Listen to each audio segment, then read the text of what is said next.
contrast. Speed turns me on. You guys stand on the escalator. That drives me crazy. Well, it's going up. I can't walk around you or anything. And I can't drive too good. I don't like driving anyway. And then come to think of it, the first week I was here, they stole my car. Now, granted, it was a rental car, but it still hurt. I had just put gas in it. I was very upset.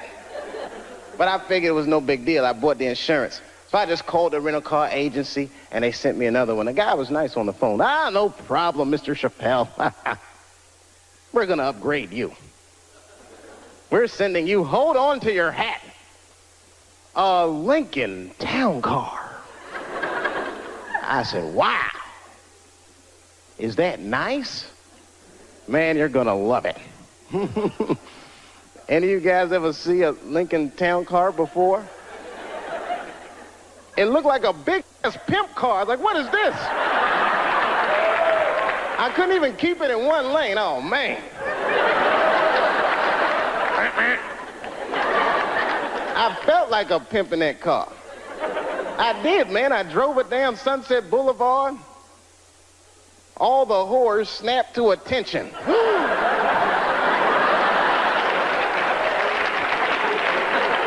A lot of weird stuff happens here, man. You guys on a roll with your natural disasters and riots and woo! This place is, it really fascinates. New York is bad, too. I live in New York now. New York's bad.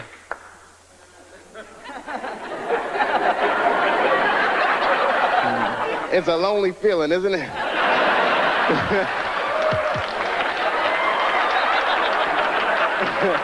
I know how you feel. It's different, isn't it? New York is bad in a different kind of way. It's so dirty, man. The wildlife is dirty. You ever see a New York squirrel? I'm scared of squirrels because of them. They are just filthy. Any of y'all know what squirrels are supposed to eat? Anybody? Nuts. That's what I thought. You know what I saw a squirrel eating in New York? An Egg McMuffin. Something is right. Eat anything they can find. They chew gum, they smoke old cigarettes. They're just foul animals, man. That whole city is crazy. I don't know. You ever notice, I don't know, like I see a couple kids in here. I don't know if you kids read comic books. You notice, though, most of the superheroes live in New York because we desperately need them. But I think New York is rubbing off on superheroes because they're all, like, very bad role models for children. I don't know if you've ever noticed that or not. Like look at Wonder Woman. You ever just take a good look at her? Look at her clothes. Tacky, tacky, tacky. Big old red hooker boots and blue underwear with stars. What the hell is she dressed for? Look at the weapons they give a woman to fight with. A golden lasso that makes you tell the truth. What is she gonna do with that? Just catch a bad guy. Gotcha! I wasn't gonna say anything earlier, but this lasso just squeezed the truth right out of me. Terrible thing. And I'm not just picking on the women either. I'm talking about all superheroes. Can't stand superheroes. They're so prejudiced, too. You ever notice how prejudiced superheroes are? They only fight crime for the very rich. Think about it. You will never see Batman in the projects wasting his goddamn time. I can see him there. He's just robbing. Yes, Batman. Didn't we park the car right here, man? What the hell happened?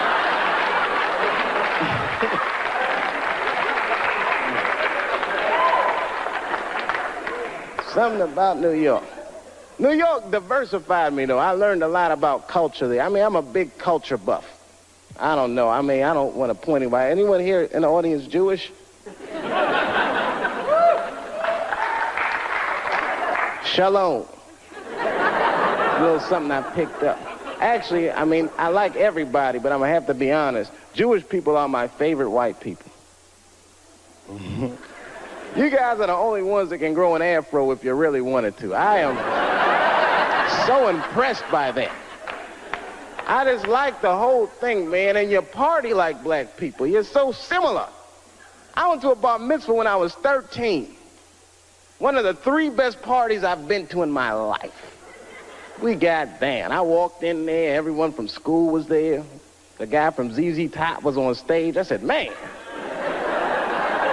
this is gonna be good. You know, we walked in the synagogue and they gave us them party hats y'all wear. I got a seat in the front. And my friend Charlie Buckholtz, that's the guy who was being bar mitzvah, he walked on stage and that whole place got quiet. He picked up these 2 scrolls, started reading from them. He wasn't really reading, he was almost singing. Baruch atah Adonai. Sounded beautiful. Now, I had never been to a synagogue before, but at a black church, if someone on stage is singing, you're supposed to sing along. Whether you know the words or not. I did the best I could.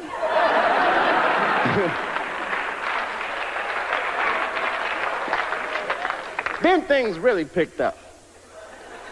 We all left the synagogue and went to this after party at the Hyatt. This is the fun part. There was all kinds of food, man, bagels and filthy fish. And we went in there.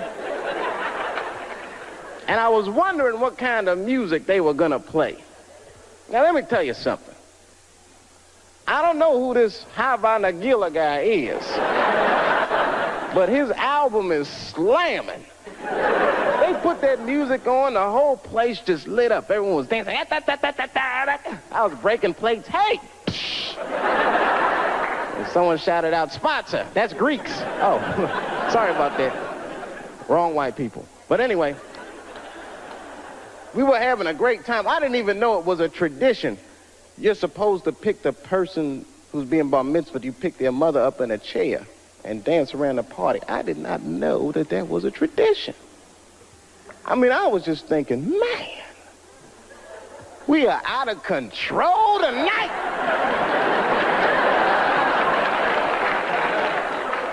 That was fun.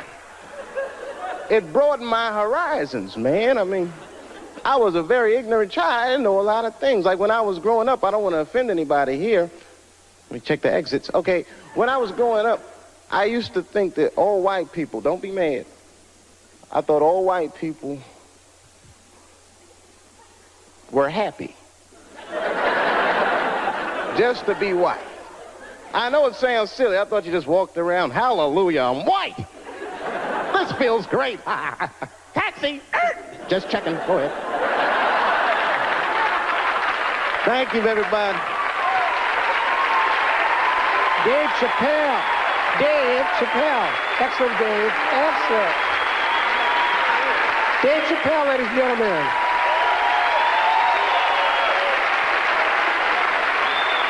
All these movements, not to get deep, all these movements probably started, not even the 60s. All this shit started in 1945. That's when America just fucking lost its mind. It was after that Second World War. Think about it. Because black Americans went off and fought in the war. They went to Europe. They made more money than they ever made in America. They might even got their dick sucked by white women. And then they came back to the United States and they looked around and they said, you know what? I don't like the way I'm being treated around here. But it wasn't just black dudes. At the same time, all the women in America went into the workforce because all the men were gone. That's when you see that old poster in the 40s with that dyke, like, we can do it. That's where that's from. And these women made money, and then the dudes came back home and started telling these women what to do, and they were like, yo, I'm not feeling you, nigga. At the same time, the CIA started experimenting with a drug in San Francisco. Back then, nobody knew about it, called LSD. By 1960, all the white kids in America were like, it works. And a new school of thought was unleashed on the American consciousness. People had never even thought like that before. And now they were thinking like that in mass. White kids in mass were like, fuck our parents' plans for us. By the time 1960 rolled around, the President of the United States was 42 years old. He was the next best hope. And they blew his brains out in Dallas, in fucking parade. That's the most gangster shit. There were 8 major assassinations in the 60s. Kennedy, X, King, Edwards. And then, by the 70s, the white youth culture and the Black Panthers and the black youth culture started to merge. And you started to see Timothy Leary meeting Eldridge Cleaver in Africa, not Oakland.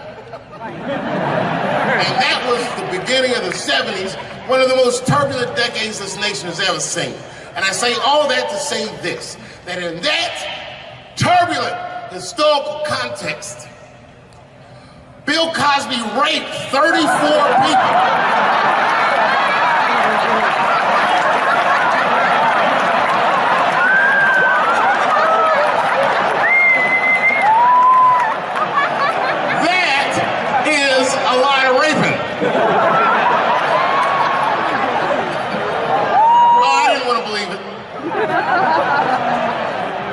Every time I turned on the TV, I saw another old woman describing one of these antique rapes. These rapes were old school. They'd be like, and then Bill Cosby pulled my bloomers down. Bloomers? I saw him peering through me through a large cloud of vagina hair. Vagina hair? I've seen that in years.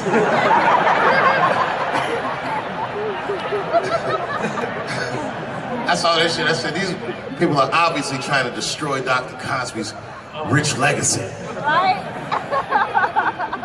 34 allegations later, I was still like, man, they probably only raped 13 or 14 of those people. Do all that raping. It's like 50 fucking rapes. And don't forget, each one of these rapes have 8 hours of sleep in them. It's like 1,000 hours of rape. Packed into an otherwise busy schedule. Short corporate rapes, that's what I support.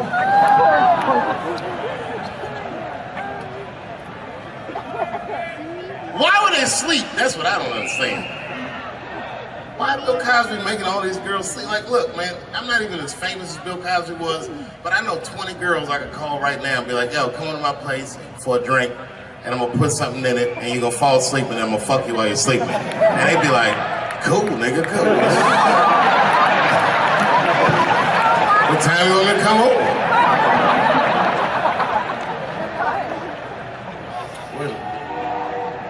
Is that a train? You hear that train? Trains do something to black people. Didn't you feel like running for that train? I've never been in a situation where I needed something about being black, nigga. You just, when you hear a train, we'll see like, I've got to go.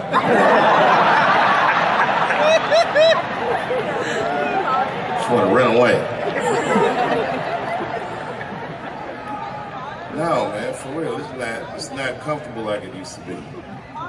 I don't know how transgender people beat black people in the discrimination Olympics. If the cops shot this many trannies, you'd be like, it's a goddamn conspiracy. Right.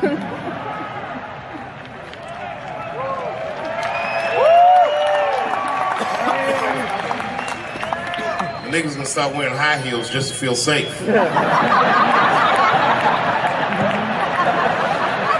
Problem, officer? Was my bag and purse on match? Is there a problem?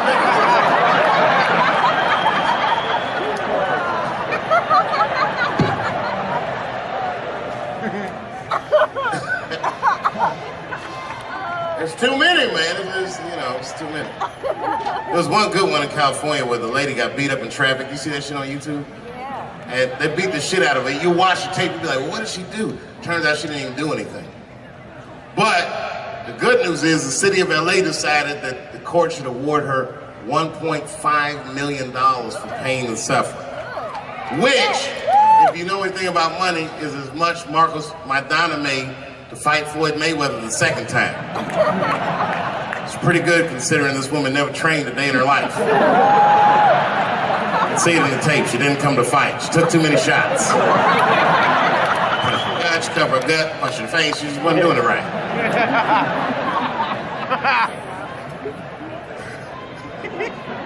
What?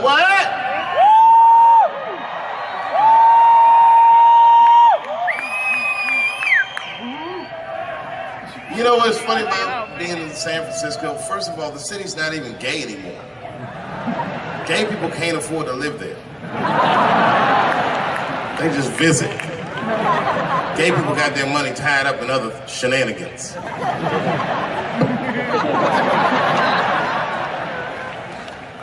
Where you from, bro? Where? Canada? Well, all right, you can get off the watch list. You know, America has a racial hot seat, which belongs to black Americans, but I know you sat in it for a while. I can honestly say Arabs and Mexicans sat in that seat. And we, the black Americans, would like to thank you both for your sacrifice and your struggle. Everybody goes through something, but at least I can leave my backpack someplace. If you leave your backpack, you got 20 minutes to find that shit before they send a robot to blow your luggage up. Don't you remember San Francisco when that motherfucking tiger jumped out of the cage and bit those people up? And San Francisco is so gay, the whole city blamed the tiger. No, they blamed the victims. They didn't even say shit about the tiger. They said these people were teasing that tiger. That's irrelevant. Tiger should not be able to jump out of the cage and kill people at the zoo. They said that that tiger chased one of his victims 400 yards. Listen, you know how fucking fast you have to run to outrun a tiger for 400 yards? Nigga probably woke up in the hospital with an NFL recruiter standing over his bed. You did good, son. You did very good. I know this isn't a good time, but I'm with the Cincinnati Bengals. Complete coincidence. I think we can tie something in and do something really big with you. One of the guys the tiger bit was Mexican, and the other two were Arabs. I said, who trained this tiger? Homeland Security, like everybody? I gave that tiger some beans. You smell those beans? You can smell that. Go get them. Here's some curry.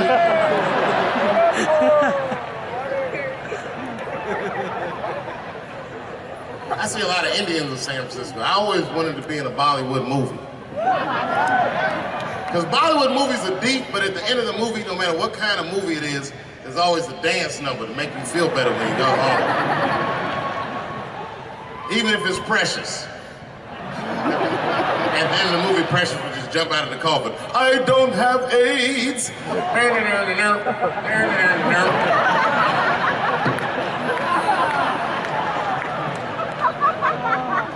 You ever see Precious? Boy, that was a sad movie. Yeah, that was tough.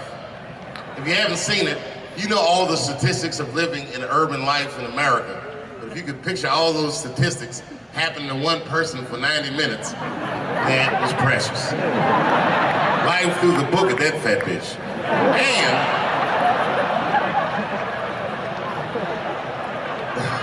And the music haunted me. Because the music was like, you know, like, I don't know, break beats or something. If they had Eddie Vedder do the score for Precious, I'd have killed myself in the movie theater. They had some of that, like, Smashing Pumpkins. Precious was morbidly obese. She couldn't read good. She was a victim of incest, and the baby had Down syndrome. Still the first verse, nigga. You gotta see the movie.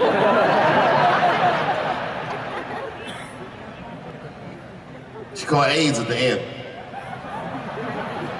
She might have had it the whole movie, but at the end she found out.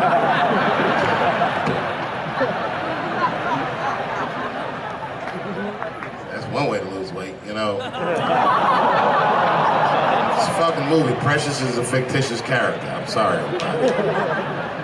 It's a fucked up movie. It was a fucked up movie.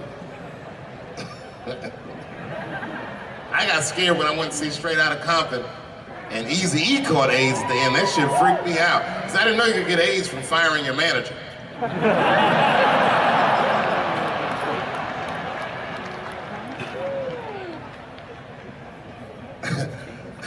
You didn't see Straight Outta Compton? Eazy-E caught AIDS in the last 10 minutes of the movie. He just started, you good, nigga? You all right? Yeah, I'm good. Who catches AIDS like that?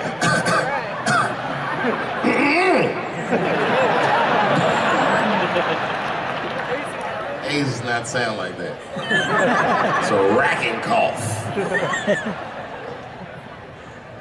And AIDS weird that a disease came out of nowhere in the 80s that doesn't kill anybody but niggas, fags, and junkies? What kind of disease hates everybody that old white people hate?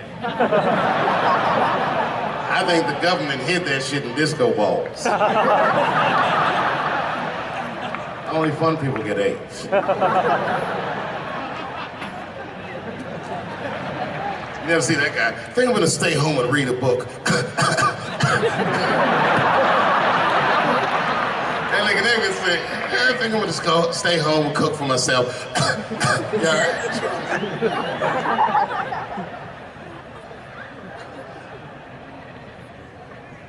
Remember when Donald Sterling made that tape? Said all those bad things about black people? That tape was fucked up. But that goes to show everybody, if you get old and white and racist in America, whatever you do, don't tell your black girlfriend about that shit, because that's who made the tape. She taped everything. The tape was embarrassing. He was like, stop bringing these black guys to my games. We were all listening like, well, how you gonna have a game without us?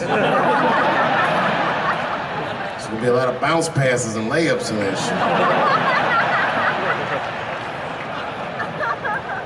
And then it turned out the black guy he was speaking of was none other than Magic Johnson, NBA legend and billionaire. Unfucking believable. Didn't even mention the fact that he had AIDS, which is the first thing I would say to my girlfriend. This guy must be very racist if AIDS is the footnote.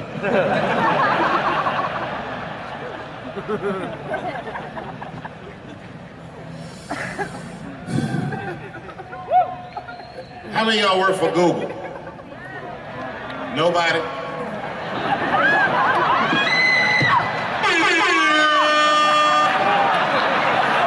Thanks, Fuse. That air horn always pushes the joke through. You ever do something regular, but if you do it with the air horn, it sounds better. Like once I pulled my dick out at a New Year's Eve party. Real traumatic experience. I'd been drinking. It's really fucked up. I had to make all new friends.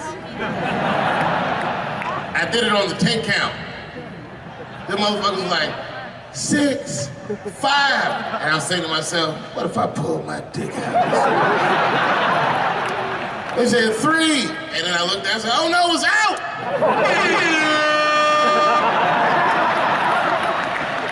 That air horn pushed me over the top. I pulled that shit out of the... I was like, oh!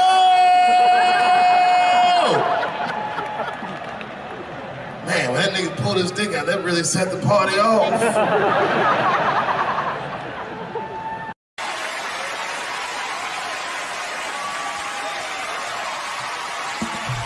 Ladies and gentlemen, Dave Chappelle.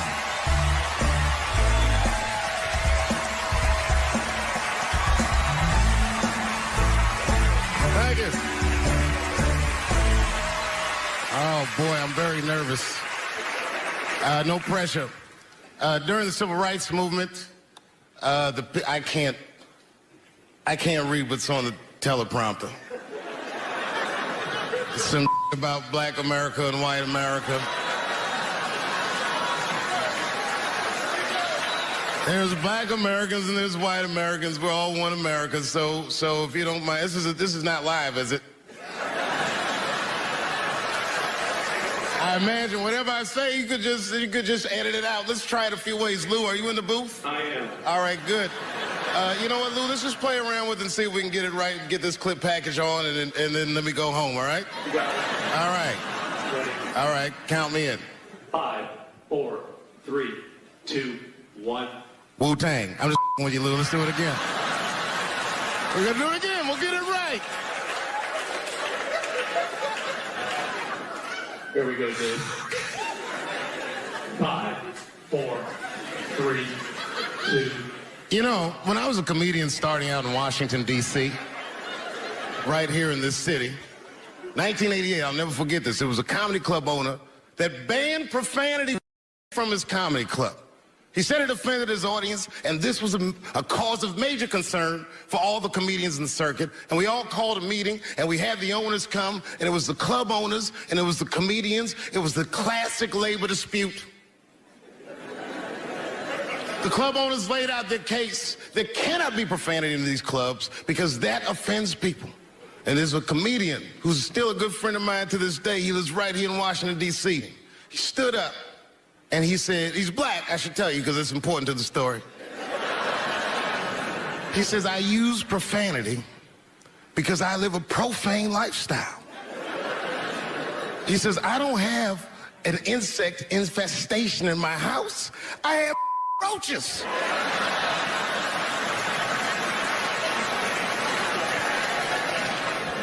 My favorite comedians are like musicians, and the audience is their instrument. And the music they make is your laughter. And that's the laughter that I scored my entire life to. So now, some of my favorite American comedic composers. Thank you. When I lose my job, I lose my man. Treat me like a dog, he called me a dog. Yes, he did. What did he call me? An old dog. Sometimes I wished I was a dog and he was a tree. When you stop and think, football's a fair sport for my people. Only sport in the world a Negro can chase a white man and 40,000 people stand up and cheer him. See, in my neighborhood, the kids have a kind of a dubious reaction to that whole Santa Claus concept. They just don't believe that a white man will ride a reindeer through Harlem after midnight. In truth, white friend, it's you that all look alike. But look at the black people around you. We all different colors. Black walnut, burnt elk, almond, chocolate mocha, pecan, vanilla, yellow, mellow, light, bright, and damn near white. We come from the first people on the earth. You know, the first people on the earth were black people. We the first people had thought, right? We was the first one to say, where the am I? And how do you get to Detroit? I think maybe like 30 years ago, there was a woman that wanted to sing in there, a black lady that sang opera, that wanted to sing, what was her name? Mary Anderson, and this place was like segregated and they couldn't sing here. And here we are, like not even 50 years later, a 22-year-old black man on stage getting paid to hold his God bless America. I gotta go now. Y'all take it easy. Bye-bye.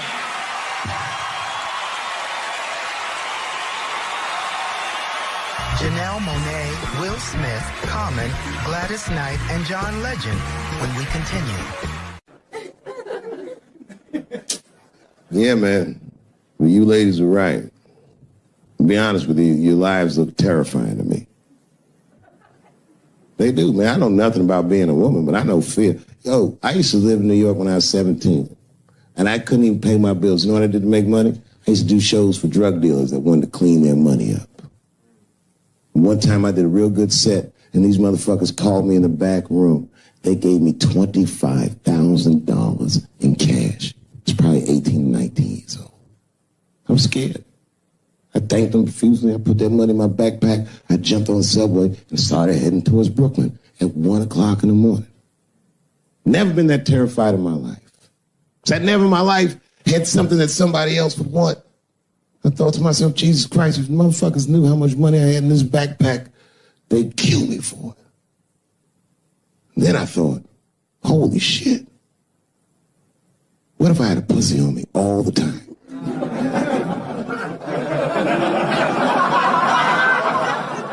That's what women are dealing with. I'm gonna tell you right now.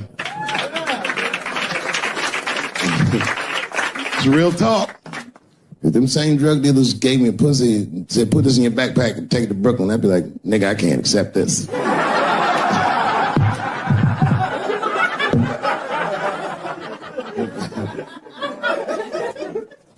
I empathize, man, you know. Everybody gets mad because I say these jokes. But you understand that this is the best time to say them. More now than ever. And I know there's some comedians in the back. Motherfucker, you have a responsibility to speak recklessly. Otherwise... New York Times said that Louis C.K. jizzed on his own stomach. You know, I've busted a lot of nuts in my day. None of them were newsworthy. Shit was really gross, because they didn't just say it like I said it. They didn't just say jizz on the stomach. They said it in that fucking Pulitzer Prize winning style that the New York Times has. It was very descriptive, like, you know what I mean? Louis C.K.'s semen shot out like a volcano of misogyny, slowly drizzling down like lava, covering his freckled penis as it slowly dripped to a fiery crown of red hair. Jesus Christ, I'm trying to eat some huevos rancheros and these niggas is...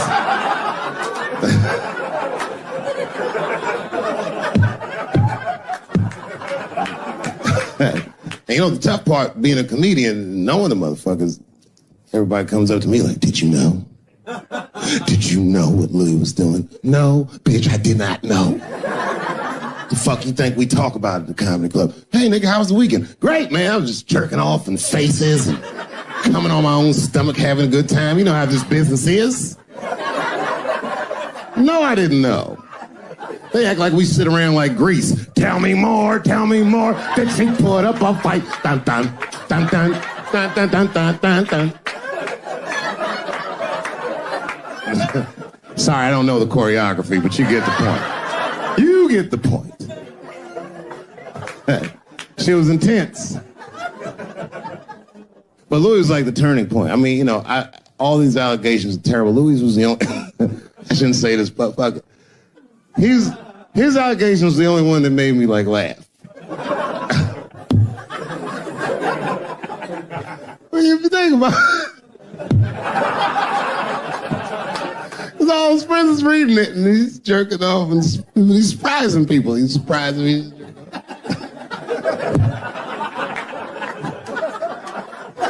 I just picture all the comics in comedy just reading it like, what?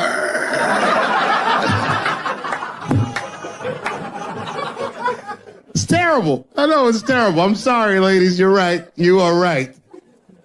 But at the same time, I mean, you know what I mean? I don't know. Jesus Christ, they took everything from Louis. I was like, I don't know, it might be disproportionate. I can't tell. I can't tell. This is like where it's hard to be a man. One lady said, Louis C.K. masturbating in front of me ruined my comedy dreams. Word? Well, then I dare say, madam, you may have never had a dream. Come on, man, that's a brittle spirit. That is a brittle-ass spirit, nigga. That shit is too much. This is a grown-ass woman. You know what this shit is like? It's like COINTELPRO. You know what that is? It's a program that the FBI had under J. Edgar Hoover. In this program, one of the many things they did was they would track the sexual habits of anyone they considered an enemy of the state. It was a live button. That's why they got all these fucking sex tapes with Martin Luther King fucking bitches. But lucky for us, he actually had a dream. You think if Louis C.K. jerked off in front of Dr. King, he'd be like, I can't continue this movement. I'm sorry, but the freedom of black people must be stopped. I didn't know this nigga was gonna pull his dick out and jerk off like this. I just thought we were gonna get a couple of drinks and chill.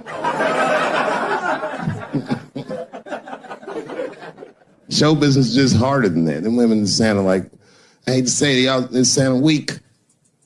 I know it sounds fucked up, I'm not supposed to say that, but one of these ladies was like, Louis C.K. was masturbating while I was on the phone with him. Bitch, you don't know how to hang up a phone?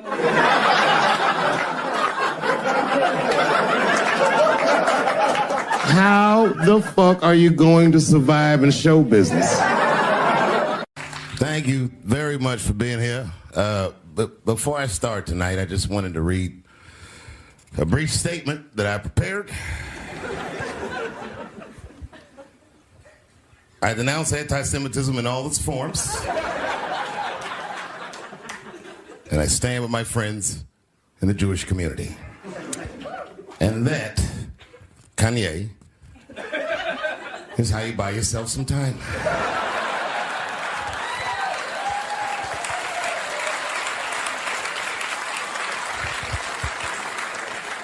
I gotta tell you guys, I've probably been doing this 35 years now. And early in my career, I learned that there are two words in the English language that you should never say together in sequence. And those words are the and Jews. I've never heard someone do good after they said that.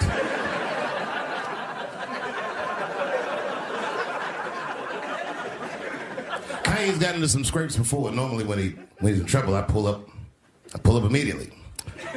But this time I was like, you know what? Let me see what's gonna happen first. Let's want to see where this is all going. I can't even remember how it started. Vaguely, I remember it started with a tweet, strange tweet. It was like, I'm feeling a little sleepy. I'm gonna give me some rest, but when I wake up, I'm gonna go DEFCON 3 on the Jews. And then he just went to bed. I was up all night worried. What is he gonna do to the Jews?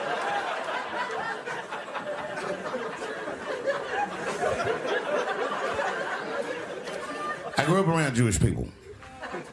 I have a lot of Jewish friends, so I'm not freaked out by your culture. I know a little bit about it just from hanging around. I'll be like, yo, let's go out at school tomorrow. They'll be like, we can't go out. It's Shanana tomorrow. I'll be like, where? What is Shanana? I had so many questions. Why do some of your people dress like Run DMC?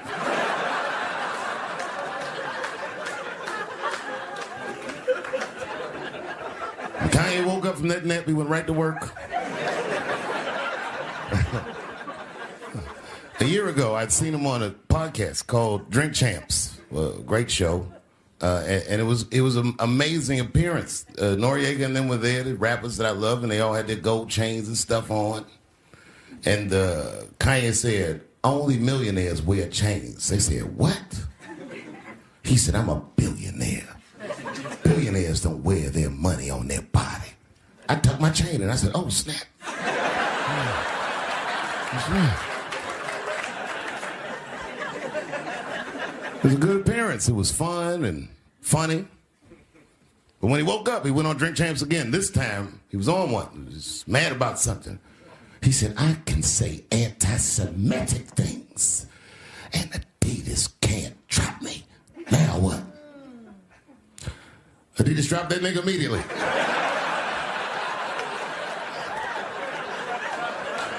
Ironically, Adidas was founded by Nazis. And they were offended. I guess the student had surpassed the teacher.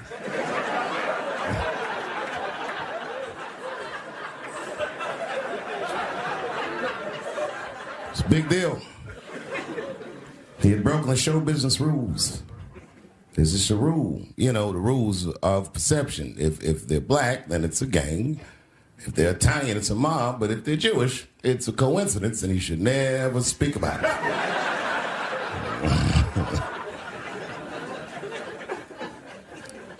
Kanye got in so much trouble, Kyrie got in trouble.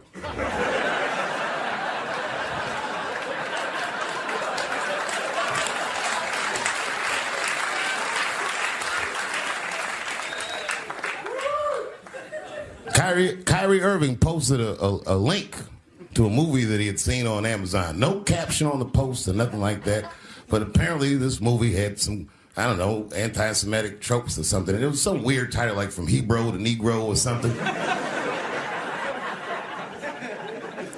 And the NBA told me he should apologize, and he was slow to apologize. And then the list of demands to get back in their good graces got longer and longer, and this is where, you know, I draw the line.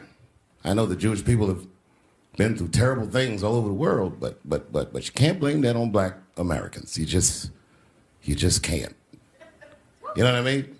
Thanks to the one person that said me.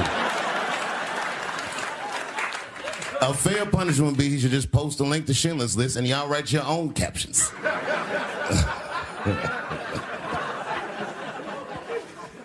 Kyrie Irving's black ass was nowhere near the Holocaust. In fact, he's not even certain it existed.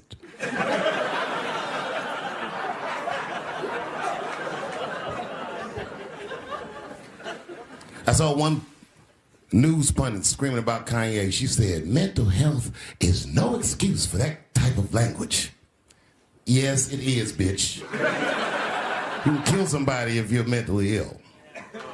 Listen, okay, I don't think Kanye is crazy at all. I think he's possibly not well.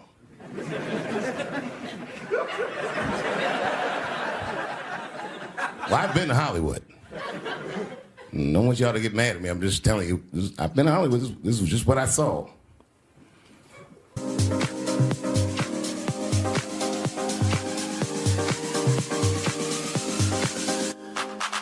Whatever you do, don't fall for me. Don't put your trust in me.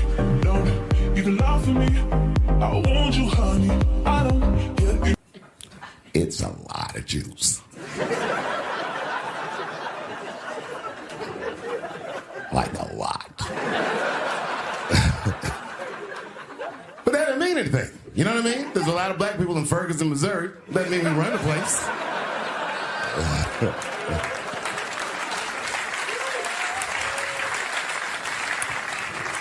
I could see if you had some kind of issue, you know what I mean? You might go out to Hollywood and you might start connecting some kind of lines, and you could maybe adopt the delusion that the Jews run show business. It's not a crazy thing to think. But it's a crazy thing to say out loud in a climate like this.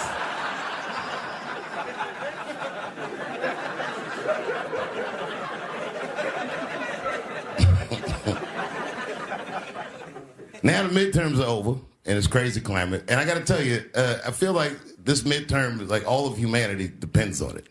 And it's an ominous sign. The most ominous sign of the midterms, I believe, would be Herschel Walker, who I don't want to speak badly of because he's black. But I have to admit, he's observably stupid.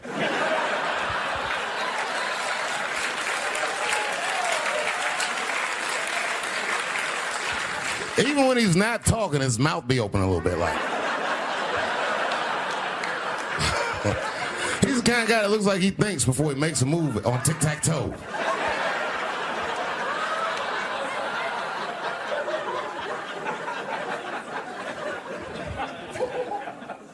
And I'm watching the news now, they're declaring the end of the Trump era. Now, okay, I can see how in New York you might believe this is the end of his era. I'm just being honest with you. I live in Ohio amongst the poor whites. A lot of you don't understand why Trump was so popular, but I get it, because I hear it every day. He's very loved. And the reason he's loved is because people in Ohio have never seen somebody like him. He's what I call an honest liar. Well, I'm not joking right now. He's an honest liar. That first debate, I've never seen anything like it. I've never seen a white male billionaire screaming at the top of his lungs, "This whole system is rigged," he said. And across the stage was a white woman, Hillary Clinton and Barack Obama, sitting over there looking at him like, "No, it's not." I said, "Now, wait a minute, bro. It's what he said." And the moderator said, "Well, Mr. Trump, if in fact the system is rigged, as you suggest, what would be your evidence?" You remember what he said, bro?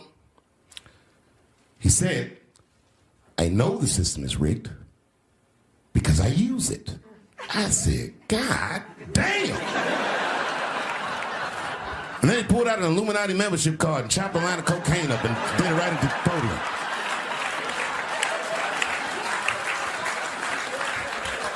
No one had ever heard someone say something that true. And then Hillary Clinton tried to punch him in the taxes. She said, this man doesn't pay his taxes. He shot right back. That makes me smart. Celebrity hunting season. Doesn't matter what I say, they're gonna get everybody eventually. Like, look, I don't think I did anything wrong, but we'll see.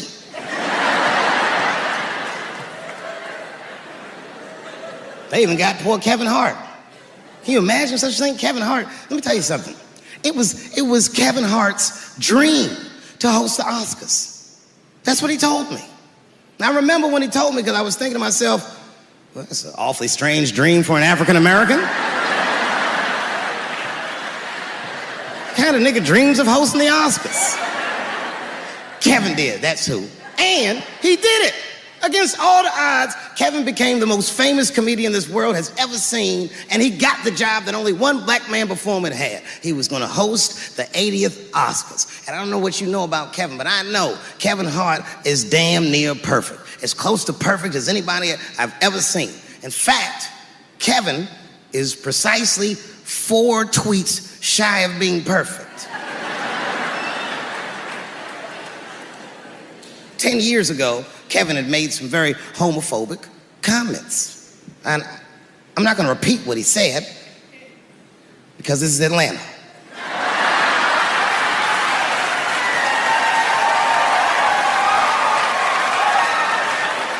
You know what I mean.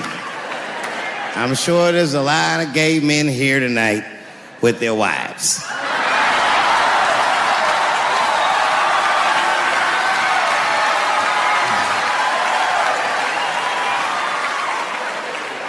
Far be it from me to offend anybody. All right, I'll tell you what he said. But just remember, these were not my words. These were Kevin's words. And it was a long time ago. And I'm paraphrasing because I'm not good at telling other people's jokes. Okay, Kevin said that if his little son was demonstrating or exhibiting homosexual behavior around the house, that he'd chastise him. He'd say, hey, that's gay. And then he said he would smash a dollhouse over that child's head. Ooh, the gay community was furious.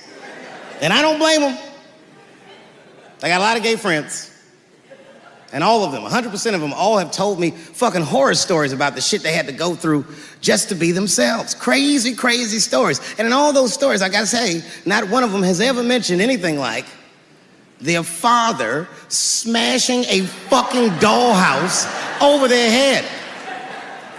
Because clearly Kevin was joking. Think about it. You would have to buy this nigga a dollhouse to break it over his head in the first place. Does that sound right? Is anybody gonna do that? The gay community was upset, and then they put so much pressure on the Academy of Motion Pictures and Sciences that they went to Kevin and said, if you don't apologize to that community, then you cannot host these Oscars. And then Kevin said, fuck it, I quit.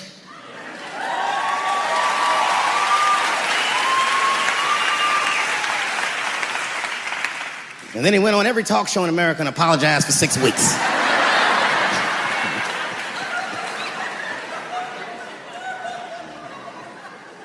Kevin fucked up. I understand the mistake he made because I've made the same mistake early in my career. This is many years ago, 15 years ago. It's when I was doing Chappelle's show. There's a, thank you.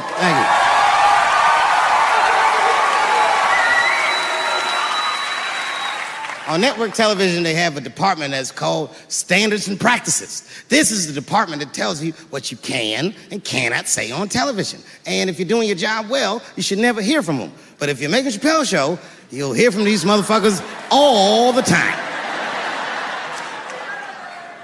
And remember, this is 15 years ago. I made a mistake. I didn't even know I had done anything wrong. I had written a sketch that had the word faggot in it.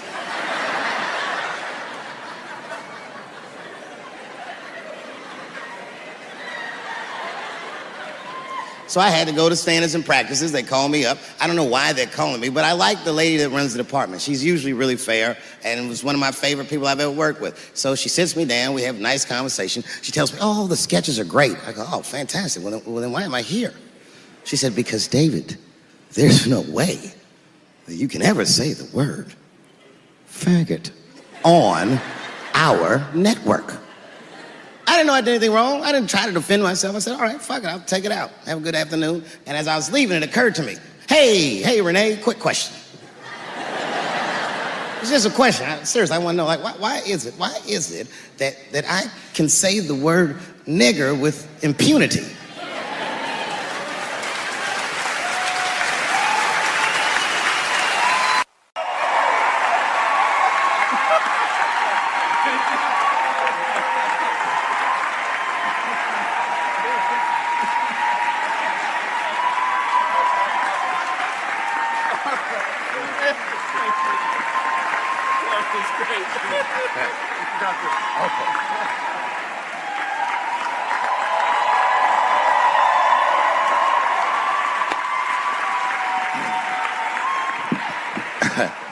Man, I gotta tell you, when I was sitting here watching what all the other honorees have done with their lives, I started feeling like shit. Like, this is terrible.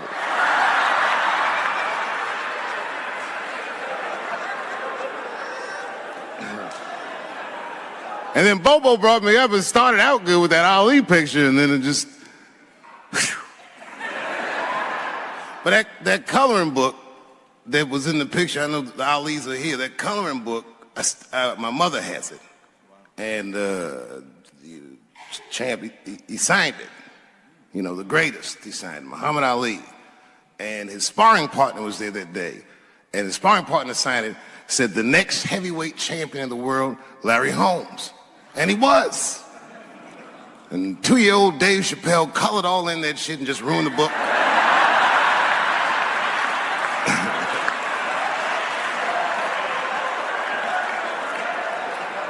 But I remember part of the book that I remember real vividly, because I asked my mother about it when I was a kid. There's a part where there's a picture of Ali throwing his Olympic gold medal into the Ohio River.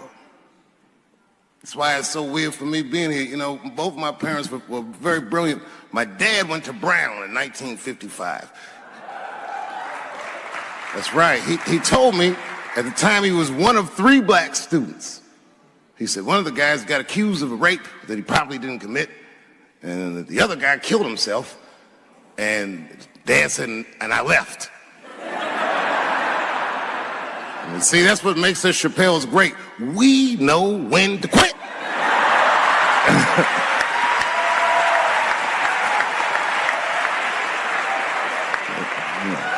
We all just live to fight another day.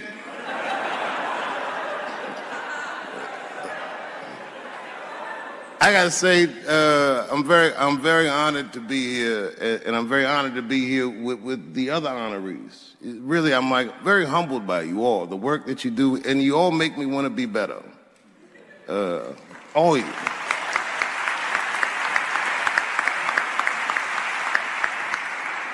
And you know, I was gonna stop doing stand-up for a while because 4 comedy specials in a year is like, that's a lot, you know. But you know, shout out to my colleagues in comedy. I just want to say that in a way, this for me belongs to my mother primarily, who was an African American studies professor, and a lot of the content that I say, she raised me well. I'm not an uninformed person. But also, you know, my colleagues in comedy, like comedians have been getting beat up pretty bad recently, and we're somehow nowadays expected to speak with the precision of attorneys or politicians. We are not. I always think of James Baldwin. You know, James Baldwin was one of my favorite writers because he managed to tell white people what they feel like to be around.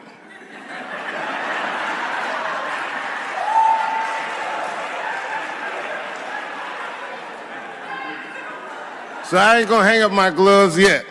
I think I got one more special in me. So to quote Baldwin, God gave Noah the rainbow sign. There's no more water, It's the fire next time. Thank you very much. And so, if you would, please join me in welcoming Dave Chappelle home again.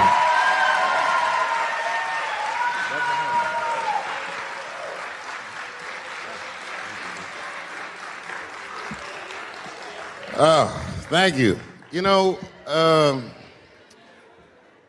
I speak for a living, and I'm a little nervous today. I wanted to say thank you, Mr. President, and thank you, Bishop Green, and thank everyone at Allen University for hosting me today, because it feels special, right?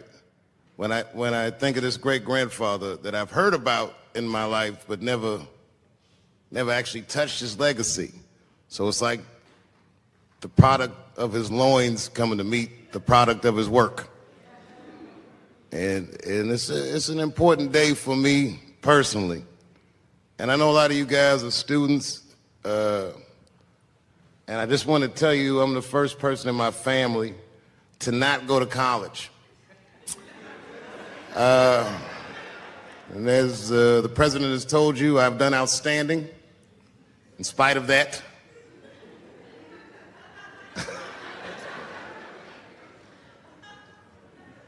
But one thing I did want to say, and one thing today just made me think about, for all the things that I've done, I'm most renowned for what I didn't do. I've made decisions in my career that a lot of people have called insane. 2004, had a $50 million deal on the table, and in a crisis of conscience, flipped the table over and walked away.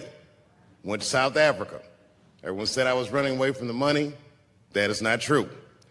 In fact, I still want that money.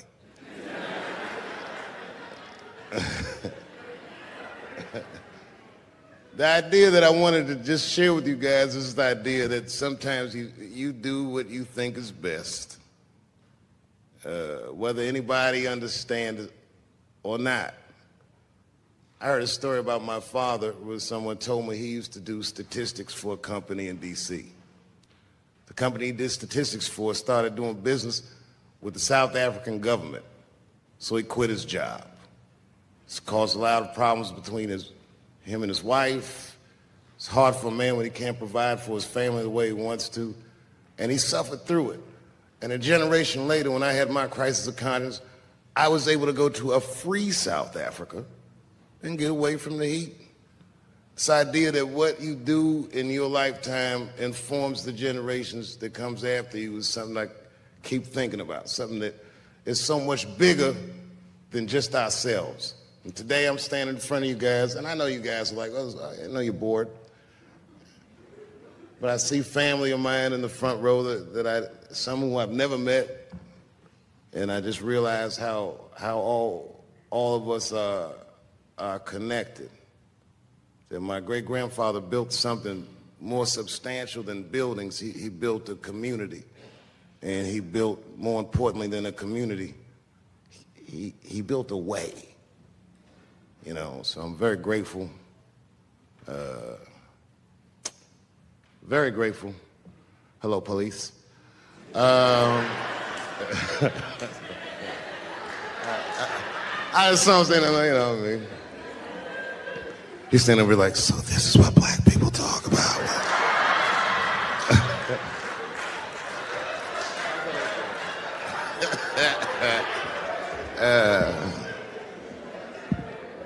I just want you guys to remember, you know, that right now there's this thing where ethics aren't what they used to be. This idea that people are trying to replace the ideas of good and bad with better or worse.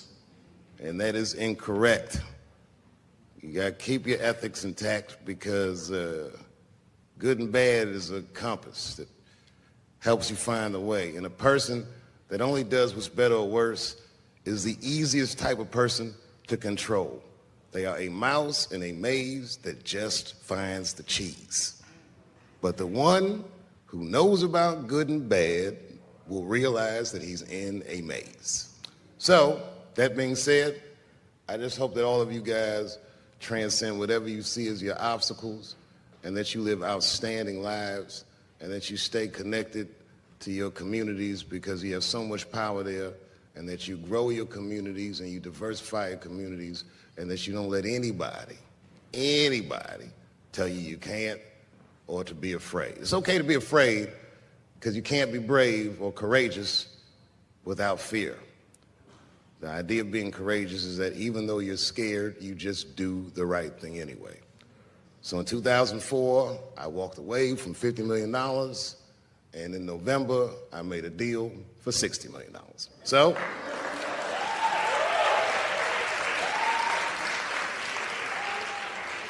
although I am not the most famous comedian of my time, I would like to know what their great-grandfathers did. I'm very proud today. Thank you very much.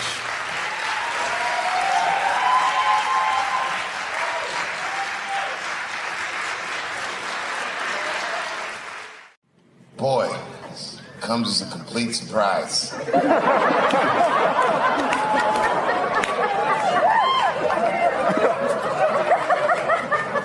I mean, I read all the reviews, and they said so many terrible things. They were embarrassed for me. I had lost my way. It wasn't even worth watching. I hope all you critics learn from this. This is a teachable moment. Shut the fuck up forever.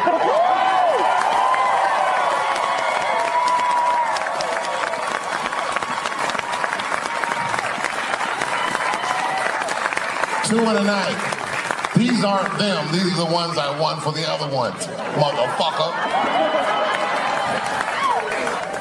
I would like to thank my editor who was nominated. Unfortunately, he did not win, but I couldn't have been more honored to work with Jeff Urin.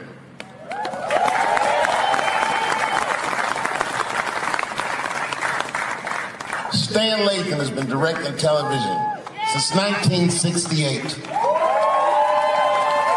Any show that I watched when I was growing up,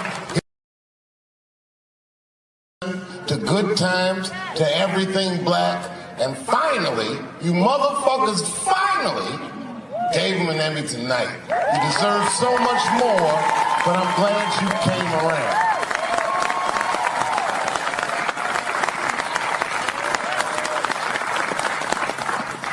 I'd like to shout out all the other nominees tonight. Tiffany Haddish and Patton Oswalt and Hannah Gatsby and Brother Mulaney. You guys are an inspiration to me, and I'm honored to be nominated with you. I'm sorry that you didn't win tonight, but who gives a fuck anyway? It's a special night because comedy gets to be itself. It's all we've ever wanted. I hope the war is over. We good? And as always, I'd love to thank my wife, Elaine.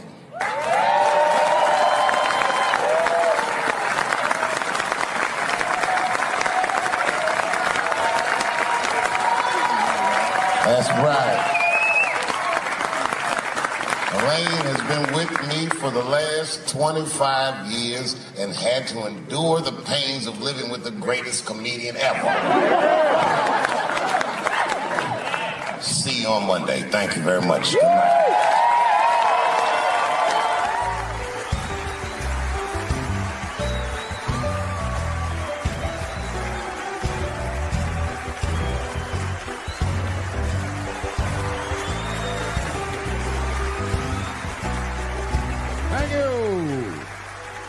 Thank you. Thank you. I like not knowing what's going to happen. I like making memories. Sometimes I do all this crazy shit around my colleagues just so that they can tell their friends I did it. But rather than talk about myself, just briefly, I want to just talk about my genre. Stand-up comedy is an incredibly American genre. I don't think any other country could produce this many comedians. And unbeknownst to many people in this audience, I don't think there's opinion that it exists in this country that is not represented in a comedy club by somebody. Each and every one of you has a champion in the room. We watch you guys fight, but when we're together, we talk it out. I know comics that are very racist. And I watch them on stage, and everyone's laughing, and I'm like, that motherfucker means that shit. Don't get mad at them, don't hate them. We go upstairs and have a beer, and sometimes I even appreciate the artistry that they paint their racist opinions with. Man, it's not that serious. The First Amendment is first for a reason. The Second Amendment is just in case the first one doesn't work out.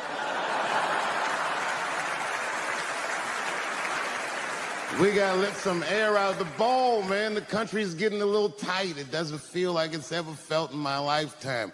So tonight, I am honored that my colleagues are here in comedy and in music.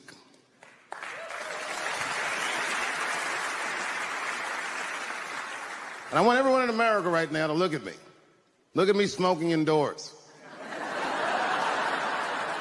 I didn't ask anybody. I just did it. What are they gonna do? Kick me out before I get the prize? No, nigga, this is called leverage.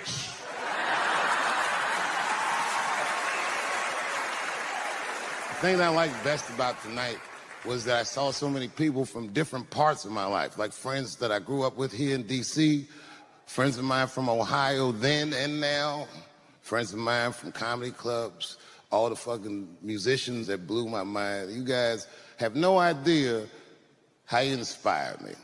I want to give a special shout out to my OG, Tony Woods. Miles Davis has a quote. It's one of my favorite. Miles Davis said so much cool shit, but one of the things he said I always loved, he said, it took me years to learn how to play like myself. You know, he would watch other musicians and he would try to play like Dizzy or Bird or all the guys who were great. Tony Woods was my Dizzy and Bird if I was a Miles. I was trying to play like you. You were the first person I ever saw do it absolutely right. You were fearless and you told the truth. There's something so true about this genre, when done correctly, that I will fight anybody that gets a true practitioner of this art form's way, because I know you're wrong. This is the truth. And you are obstructing it. I'm not talking about the content.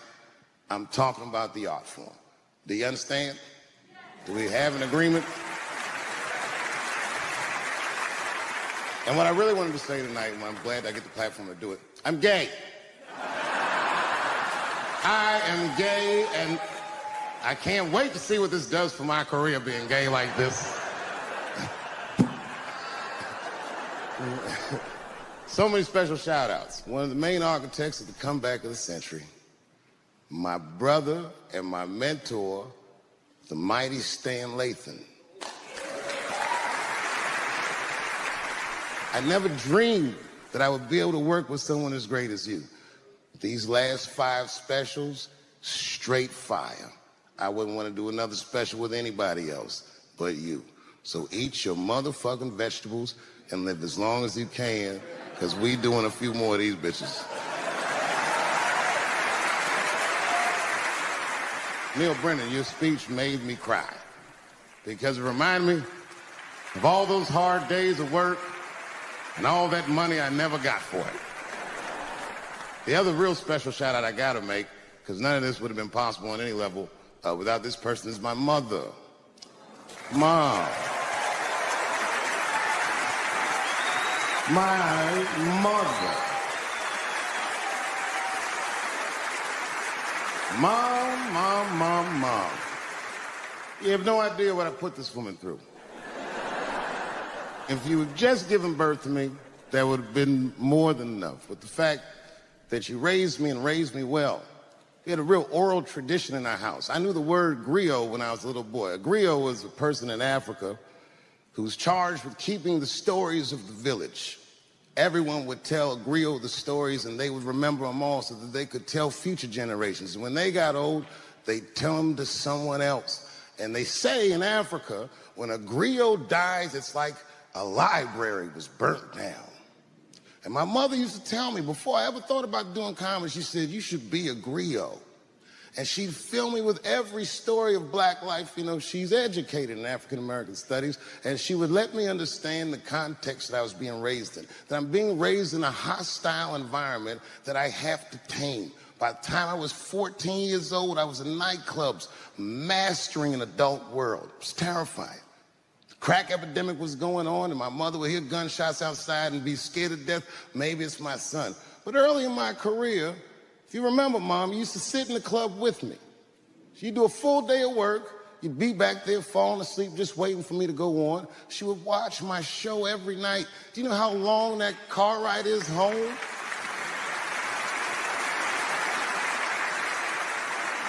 How many of you have ever heard your mother say, pussy jokes were a little too much tonight, son?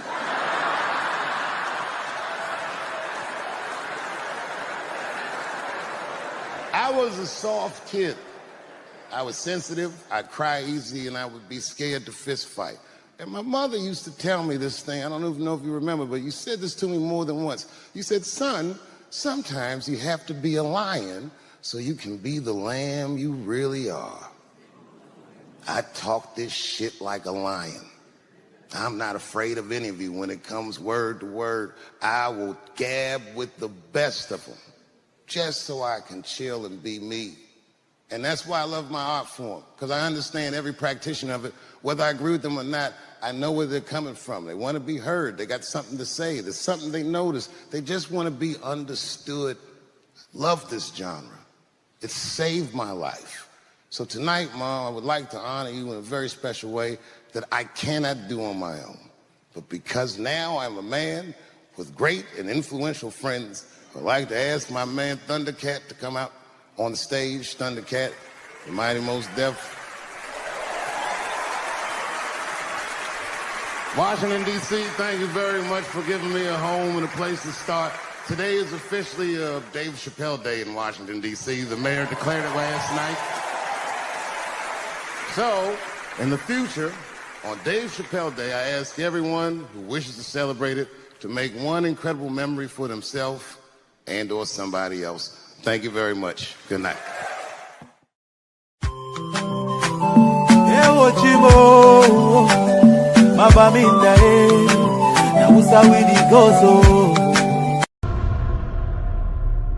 I came back here where I started because I will shoot my final Netflix special tonight.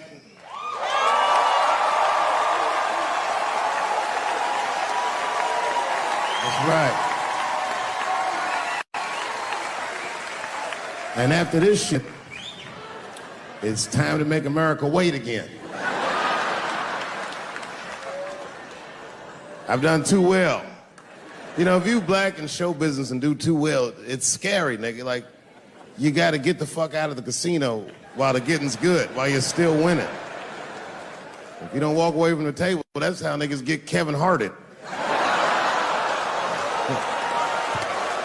You already know. That's my man. I'm just saying, if he got a sex tape out, well, it's just a matter of time for me.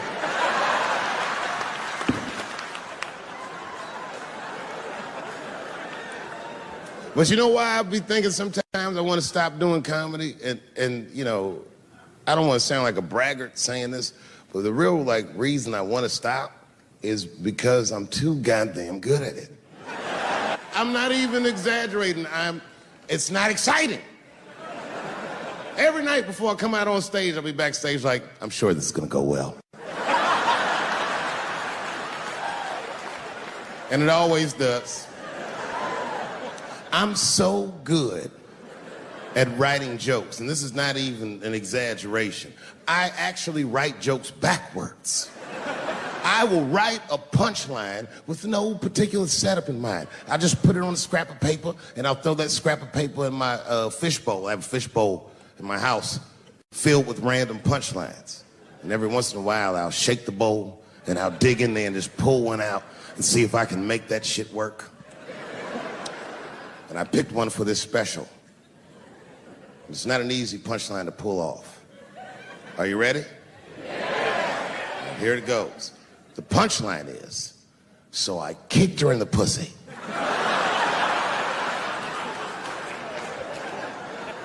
I haven't finished the joke yet.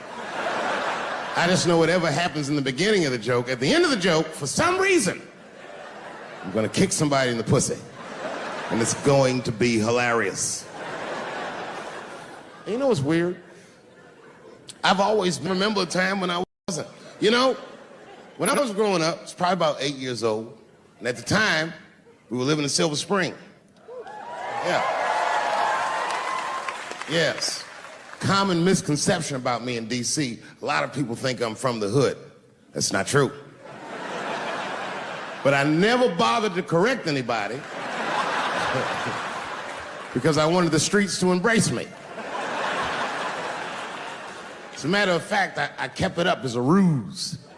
Like sometimes I'll hang out with rappers like Nas and them, and these motherfuckers will start talking about the projects. Yo, it was wild in the PJs, yo. And I'll be like, word, nigga, word. But I don't know. I have no idea. My parents did just well enough so that I could grow up poor around white people.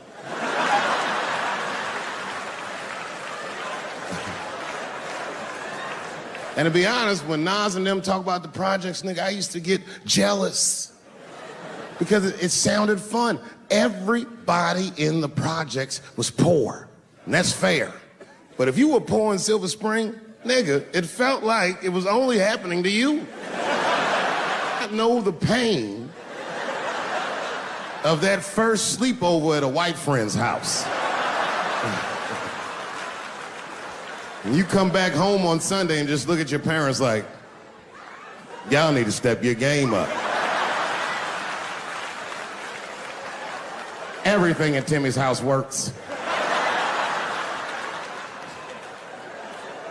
Remember the first time you saw that? In a cold winter, and you'd be at a white friend's house and see the motherfuckers in their living room without their coats on?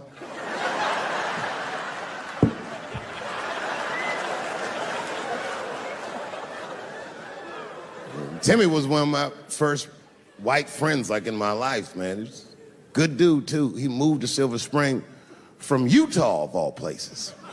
I guess his family was affiliated with that Mormon church they got down there, and me and him used to hang out.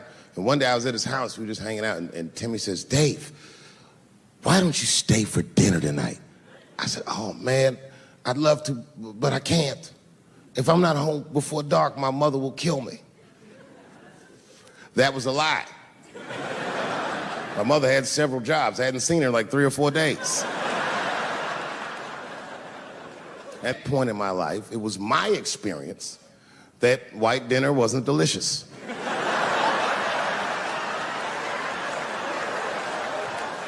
I'd rather go home and fry some bologna or some shit like that.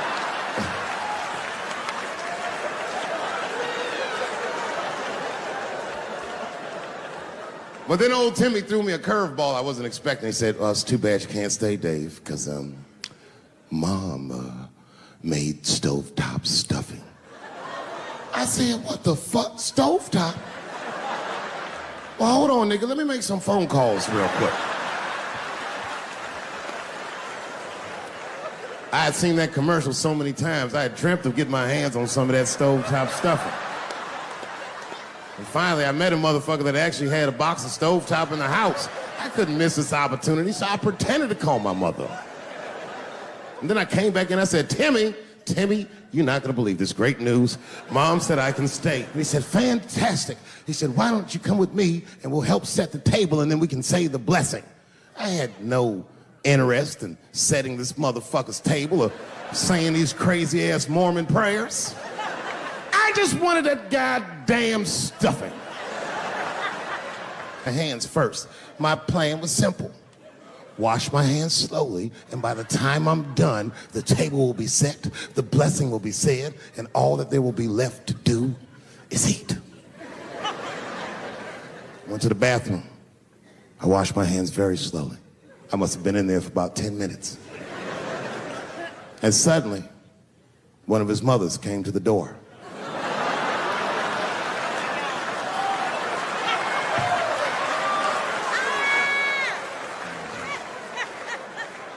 She was like, hi, David, right? I said, yes, ma'am. She said, Timmy tells me that you're planning on staying for dinner. I said, I hope that's not a problem, ma'am. She says, no, it's no problem. In fact, we'd love to have you. It's just that we weren't expecting company.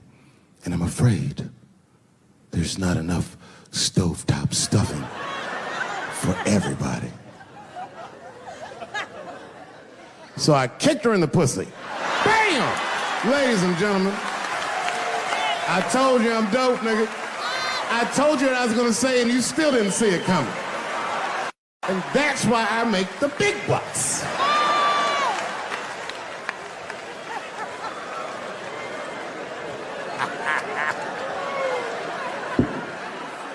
Oh my God.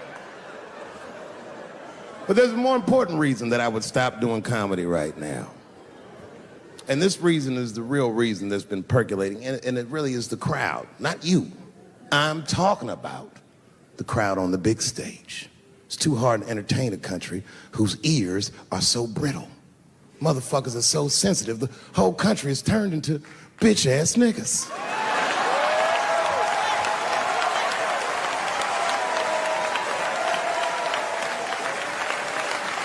Everything you say upsets somebody. You know, I can remember when it all started. It was when I was doing Chappelle's show. When I was doing Chappelle's show, I used to do the show, and then on the weekends, I do like concerts and shit like that. So I'm doing a concert, and there was a couple in the front row, beautiful couple. The wife was obviously Asian. You could see it in her face.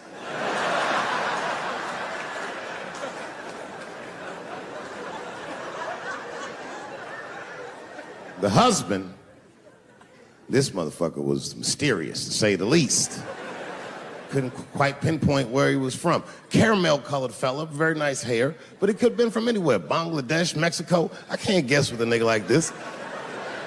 All I knew for sure about this guy is that his wife was a bitch. I could see that in her face, too. No, he was laughing and having a good time, and she was scowling at me at a goddamn comedy show. I couldn't figure it out.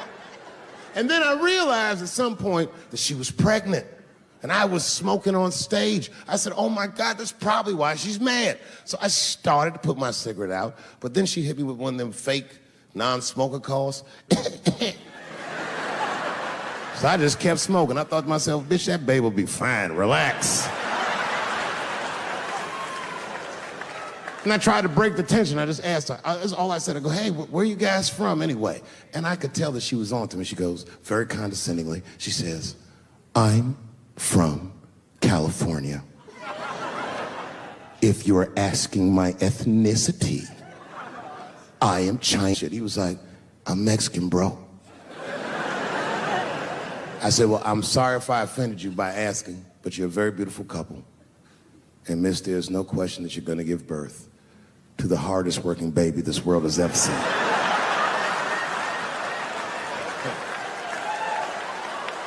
That's not a bad joke.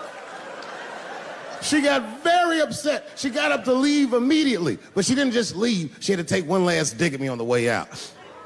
I will never buy one of your fucking DVDs again, Dave Chappelle. I said, ma'am, with all due respect, Chinese people don't buy DVDs.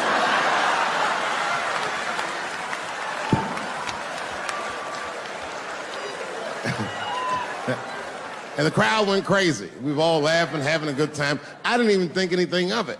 And then just 3 days later, this lady sends a fucking letter to my promoter telling him not to book me for shows anymore because I was, quote, racist, and I'm quoting her, insensitive to the nature of my interracial marriage. I was like, word, bitch, I was.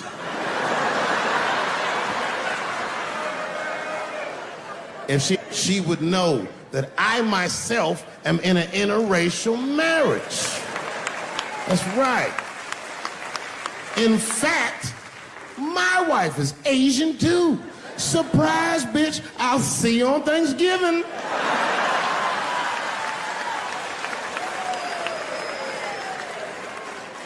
But my wife's not Chinese.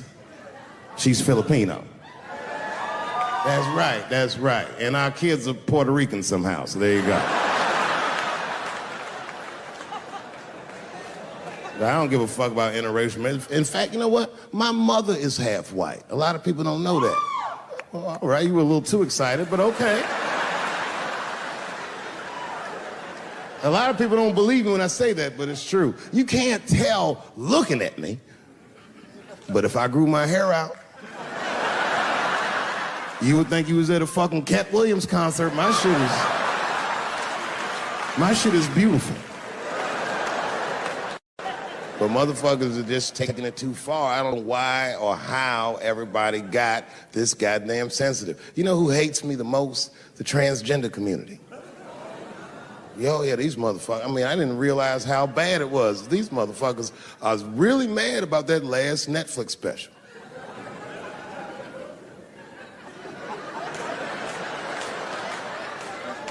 It's tough, man. I don't know what to do about it because I like them. I always have. Never had a problem with them. You know, just fucking around. As a matter of fact, I think I make fun of everybody, and I mean, as a group of people, they have to admit, it's kind of fucking hilarious, man. I'm sorry, bro. It's like, I've never seen somebody in such a hilarious predicament not have a sense of humor about it. They're born feeling like there's something other than they're born as, and that's kind of funny, you know? I mean, it's funny if it's not happening to you. It's like that white black bitch that's in the news all the time. Rachel Dolezal. She's a white woman, but then she dressed up like a nigga and shot her way up to the very top of blackness. And I always wanted to meet her just so I could understand. I just wanted to like have dinner with her so I could just look in her eyes and call her a nigger to her face. The fuck is that bitch talking about? I identify black. That is trans talk, ladies. Stop biting. Stop biting. There's a big difference between her and a trans. The difference between her and a trans is I believe transgenders. I don't understand them either, but I know they mean what they say. Them niggas cut their dicks off. That's all the proof I need. I've never seen somebody just throw their dick away. Don't need it.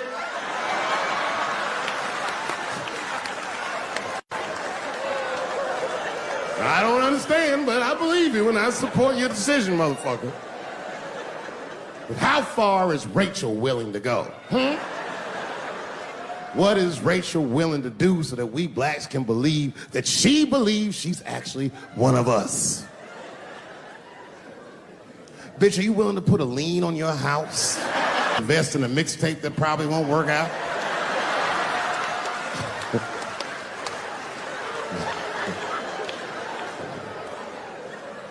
She didn't even change her name.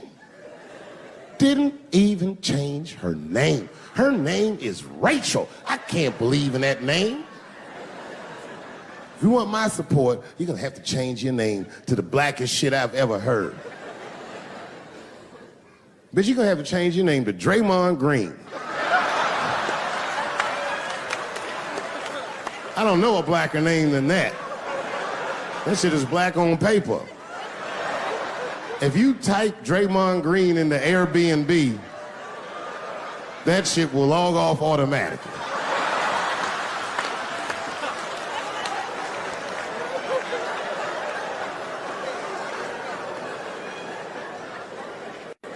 You know, people get mad, bro. People get mad about everything I say. I was doing a show. I was in Portland, Oregon. And I was checked in a hotel under the name Charles Edward Cheese.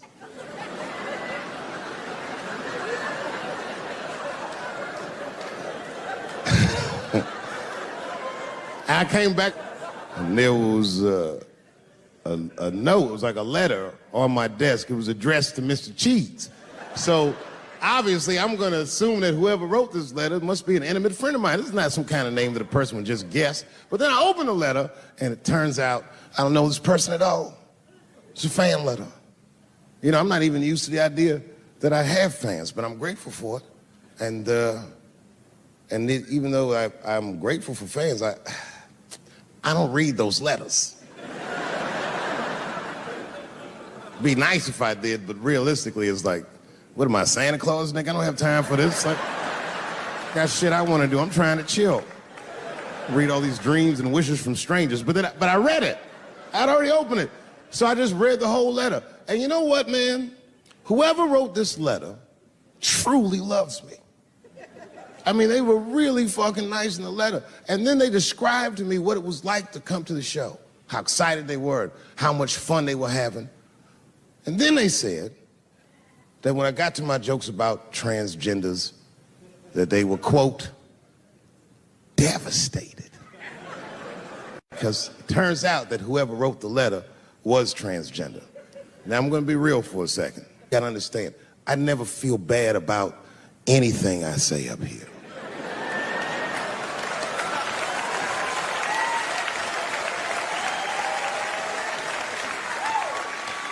And I would never admit this to you if I hadn't locked your phones up.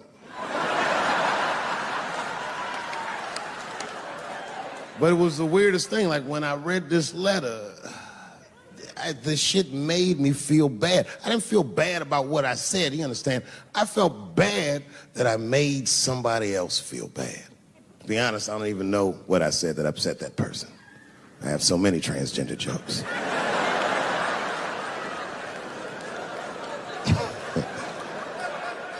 But I feel like it was probably this joke I'm about to tell you right now.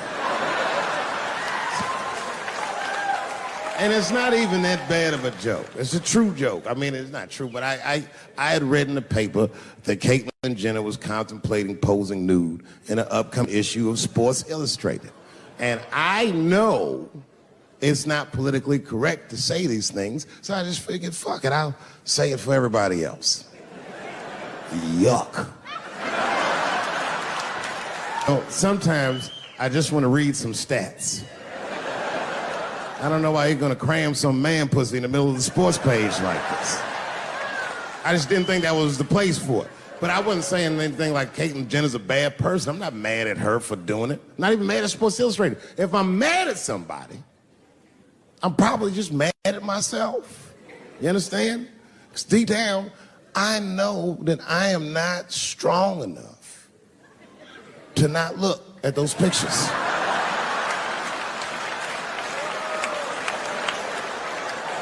And I don't think I'm ready to see what she's trying to show me. So Caitlyn, goddamn, if you go through with this thing, bitch, you better go hard or go home. I want you to go all the way.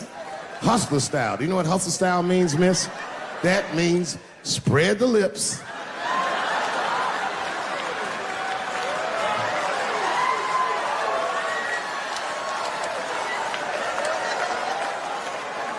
I hope she spreads her lips and there's an itty bitty dick inside. Ah! The show is behind the curtains.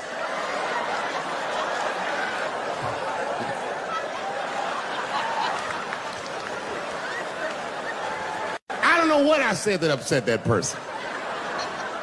But I'm gonna tell you something.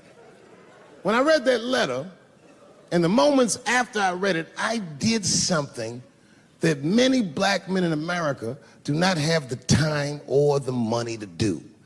I thought about how I felt.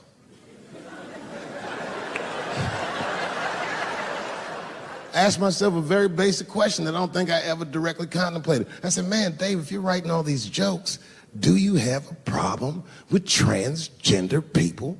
And the answer is absolutely not. The fuck do you guys think I am? I don't understand all the choices that people make.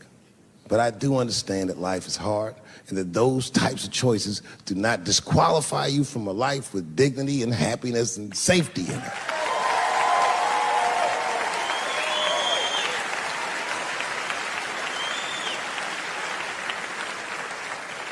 But if I'm honest,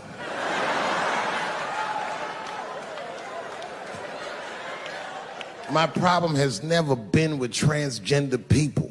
My problem is transgender people. I just feel like these things should not be discussed in front of the blacks.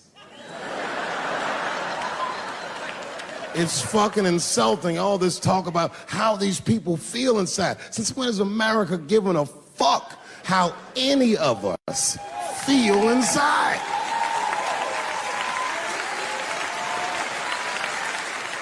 And I cannot shake this awful suspicion that the only reason everybody is talking about transgenders is because white men want to do it. That's right. I just said that. If it was just women that felt that way, or black dudes and Mexican dudes being like, hey, y'all, we feel like girls inside, they'd be like, shut up, nigger. No one asked you how you felt. Come on, everybody, we have strawberries to pick. It reeks of white privilege. You never asked yourself why it was easier for Bruce Jenner to change his gender than it was for Cassius Clay to change his fucking name?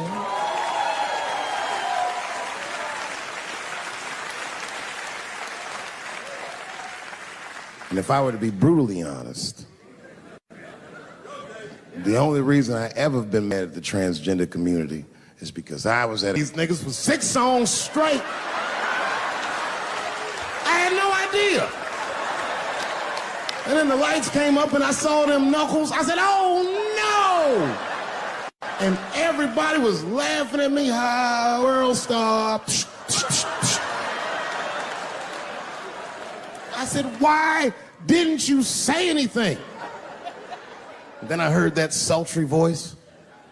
I didn't say anything, Dave Chappelle, because I was having a wonderful time. And I wasn't sure how you'd feel about it. I said, you knew how I'd feel. And she said, I'm going home. I don't want any trouble from you. I said, home? It's only 2 songs left. I mean, we might as well finish tonight. And we ended up having breakfast together.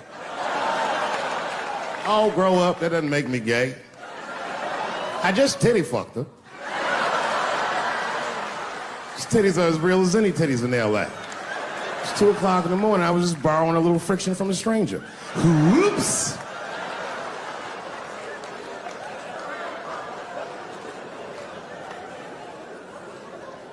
It's the madness of youth. It's the types of mistakes that a man makes when he's young. I wouldn't even know that it's necessarily a mistake. It was a wild night out. But I don't do it like that anymore. I'm old. I'm 44 now. Hey. It's the first time in my life I've ever started to physically feel my age. It's tough, man. You know how I know I'm getting old? This is embarrassing, but I was in my hotel room. I'm not gonna lie, I was jerking off, and I was really sweating it out. And this is when I knew I was old. I just gave up in the middle, nothing even happened.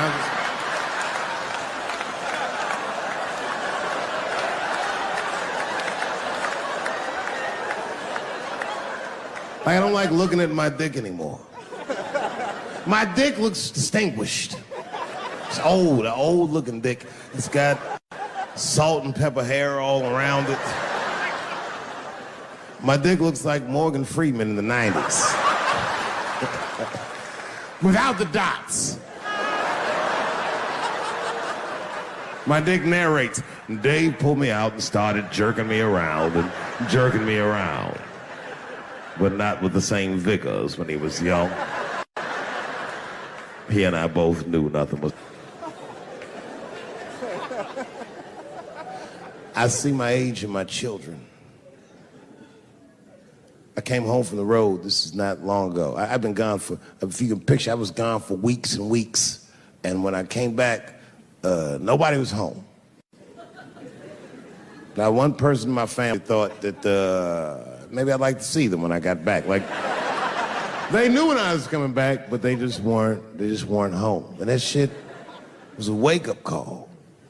You know, when my kids were little, and the tour bus would pull up to the house, these motherfuckers would spill out. Dad is home, hooray! And they'd hug me and kiss me, and then as the years went on, they'd get less interested. Hey, everybody, look, it's Mr. Promises back from the road.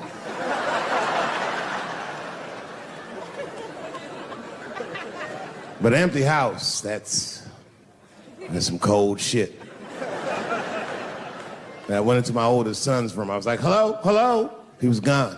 And I'd never done this to him before, but for some reason I just did it. I just looked through his shit. Just to see who this motherfucker was becoming. And I found these notebooks and I started going through them. Written as his handwriting. I didn't even know this nigga wrote poems. And then I looked through his drawers and I opened up his middle drawer. And I found this rolling paper. And I looked down at them papers like, oh, that's where that poetry's coming from.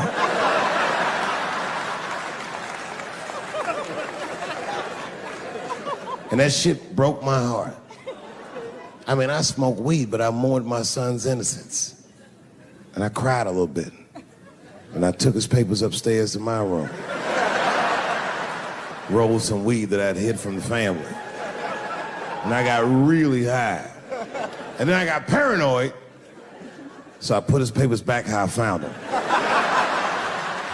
So he wouldn't know what I was up to. This nigga won't even know that that happened until he sees the special. Yeah, nigga, I found your papers. He's a cold motherfucker. Let me tell you, this kid is only 16 years old. Listen to what he did to me. This motherfucker calls me up in the middle of the night. It was 1 o'clock in the morning. He goes, Dad, don't be mad. I knew something was, what's going on? He said, listen, I'm fine. And don't forget, you told me to do this. I'm at a party, and my designated driver had too much to drink. And me and my friends need you to come pick us up. I said, Jesus Christ, it's 1 o'clock in the morning, nigga. I am shit-faced.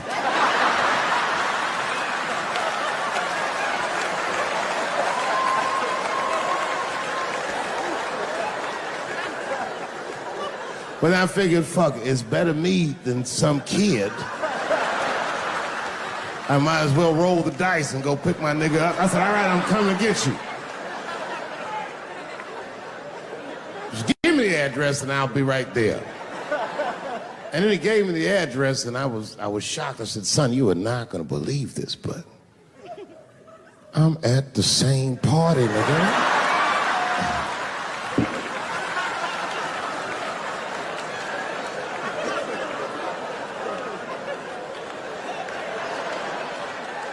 They grow up fast, don't they? Can I ask you a weird question? I don't want to make you feel uncomfortable. You don't have to answer it, and if it doesn't go well, we'll just edit it out anyway. Is it weird to be the only white people in a row?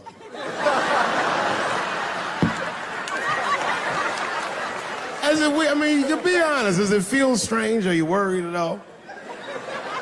Give me your money, motherfucker. I'm just fucking around. I'm just saying. This guy got ice in his veins. He didn't even buckle. You know, like many black men my age, the first time I voted was 8 years ago. Right. I saw Obama on TV and said, oh, I'm voting for this nigga. I remember the day I voted for Obama. I voted in Ohio, and my vote matters in Ohio. Ohio is a battleground state. But when I pulled up to the polls, all the soldiers were in line. There were so many black people in that goddamn line, I didn't even know it was a polls. I thought it was a check cashing place.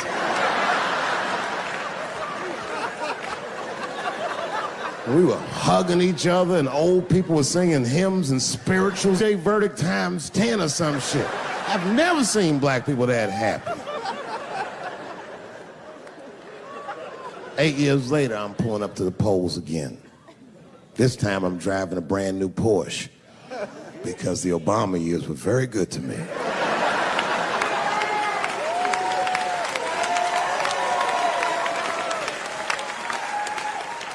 I was early voting, and when I parked my car, I figured out something that it would take the rest of the country another week to figure out. I understood that Donald Trump was going to be our next president because in Ohio, unlike D.C., you could see the results in the parking lot. Saw these goddamn pickup trucks and tractors and shit.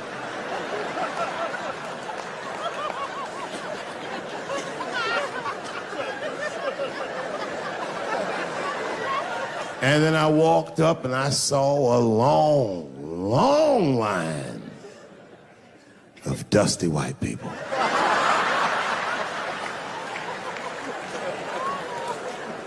Yes, ladies and gentlemen, these were the poor whites. I must tell you, I've never had a problem with white people ever in my life. But full disclosure, we've gotten a lot of trouble out of them. And I've never seen so many of them up close. I looked them right in their coal-smeared faces. And to my surprise, you know what I didn't see? I didn't see one deplorable face in that group. I saw some angry faces and some determined faces, but they felt like decent folk. No, they did. In fact, I'm not even lying, and I didn't sound fucked up, but I felt sorry for them. I know the game now. I know that rich white people call poor white people trash. And the only reason I know that is because I made so much money last year, the rich whites told me they say it at a cocktail party.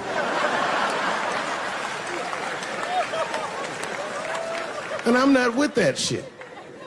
And I stood with them in line like all of us Americans are required to do in a democracy. Nobody skips the line to vote. And I listened to them. I listened to them say naive, poor white people things. Man, Donald Trump's gonna go to Washington and he's gonna stand there thinking to my mind, you dumb motherfucker.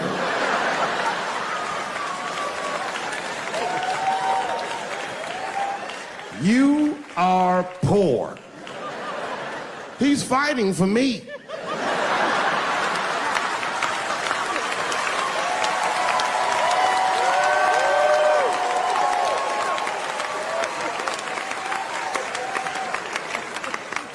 And they all looked at me. They could tell who I was voting for just as easily as I could tell who they were voting for. But do you guys know what we all had in common? Not one of us, not a single one of us, looked like we felt good about what we had to do in that booth. We were just doing our goddamn duty. Yes, I voted for Hillary Clinton. Of course I did. I voted for her because I liked what she said vastly better than I liked what he said. But to be honest with you, at that point, that shit was like watching Darth Vader do the I Have a Dream speech. That bitch is mean as hell. She'd already Karate Kid swept Bernie Sanders' legs from underneath him. Boy, it was hard voting for that shit. But it was the lesser of the evils. I know you were a Clinton supporter, Miss I am sorry for her, but it didn't feel as good as it should have. She was gonna be our first woman president. They were gonna make coins out of this bitch.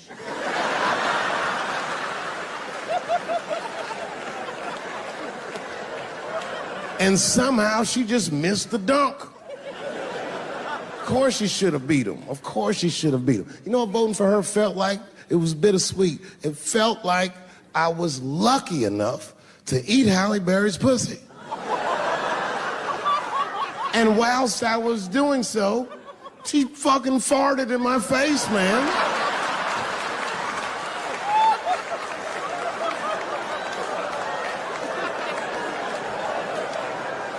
And you understand, I'd still do it. But boy, I wish she didn't fart in this great nation's face. I voted that day, and then that same day I flew to New York City. I had work. That night I was in a comedy club in New York, and I said to an audience almost exactly what I just said to you. And I didn't know that there was a journalist in the room. And this journalist wrote an article. The headline of the article said, Dave Chappelle is an avid. Yeah, I had no idea the paper said that. And you know how I found out? My wife called me from Ohio the next morning in a goddamn panic. David, what the fuck is going on in New York? I said, I'm being good, but what have you heard?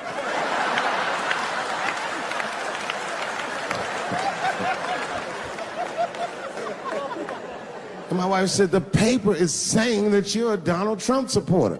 I was like, whew.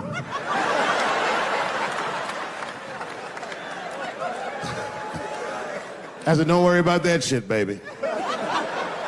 Nobody in their right mind would believe that. And she said, no, David, people believe it. And then she started reading the comments to me. Oh, they were terrible. All these black people calling me all kinds of Uncle Toms and shit. I should tell you, buddy, this is a very serious allegation from one black to another.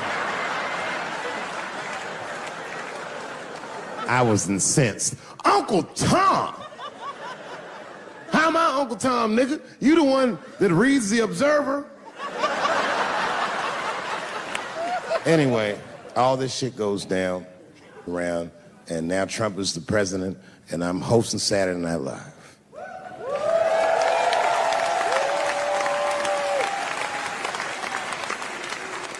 And I didn't really prepare my monologue, I just kind of winged it. And at the end of the monologue, I don't even remember what I said. I said something like, fuck it, we're historically disenfranchised and we're going to give him, something about we're going to give him a chance if he gives us a chance. I don't know what I said, but whatever I said, I really wish I didn't say that shit. It was not worth the trouble. Now I walk into the barbershop and all them black people just be looking at me like, yo, Dave, what's up with your boy? Yo, nigga, yo! Not my boy. Because I don't care if you're a Republican or Democrat, if you support him or not, any objective person is going to have to admit that this motherfucker is having a terrible go of it. It really is. We've had presidents before that have done bad jobs, but this shit is worse than a bad job. It's scary to watch. Holy shit, it's like seeing a crack pipe in your Uber driver's passengers. The fuck is wrong with this guy? Yo, he is lunching, nigga. I watched Donald Trump in a press conference, and this motherfucker had all the media gathered, and this nigga literally asked the media to their face to stop finding shit out. I was like, yo, this motherfucker is bugging. And then, I'm not even making this up, his lips started sweating. His lips. Have you ever seen a motherfucker's lip sweat? What the fuck is wrong with this nigga's lips? It's like if you're on a plane, right? You ever been on a plane? I get scared to fly. I do it all the time. I be scared on there. And sometimes the plane will hit turbulence. And then I get nervous. But I always look at the flight attendant, and she looks calm, and it makes me feel calm. But if that bitch's lips were sweating, it's terrifying. Like, yo, nigga, why are your lips sweating? What do you know? And then, I'm not even making this shit up. This motherfucker grabbed the podium, he goes, you don't know how scary the things I read in my briefings are. What's that, bro? That's bad leadership. Even as a parent, you think I'm gonna sit my kids down? Hey, little man, come here real quick. I was gonna holler at you for a second. Yo, I'm 3 months behind on the rent, nigga, and I am worried. Very worried. Go to school and have a productive day, nigga. I was just thinking out loud, getting some shit off my chest. I'm like, what the fuck are you doing, bro? This is bad, man. Jesus Christ. All this motherfucker's ideas sound like high people ideas. Like, he doesn't think these things through before he tells us. He just tells us what he's thinking as soon as it occurs to him. This shit sounds nuts.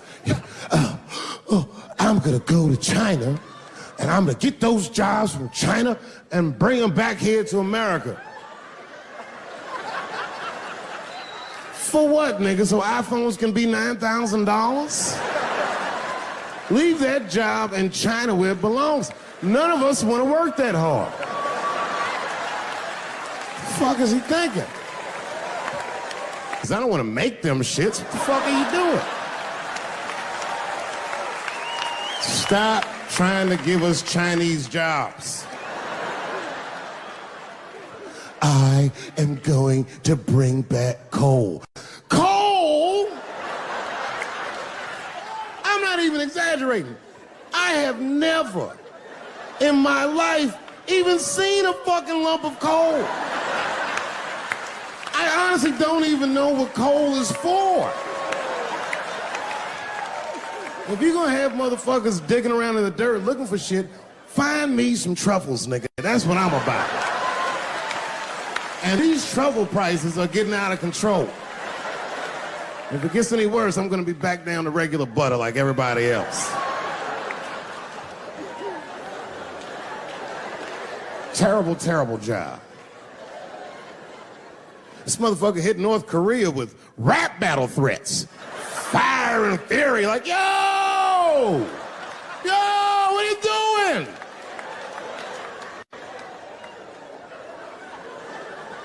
It's fucking Korea, man. Kim Jong-un is a scary motherfucker. He might be as crazy as Trump. Some scary shit. And if you one of them naive motherfuckers that thinks that a war with Korea is gonna be easy, then you don't play Call of Duty at 3 a.m. like I do. Because that's when the Koreans play. Fucking 8-year-old Korean kid took out my whole goddamn platoon last night.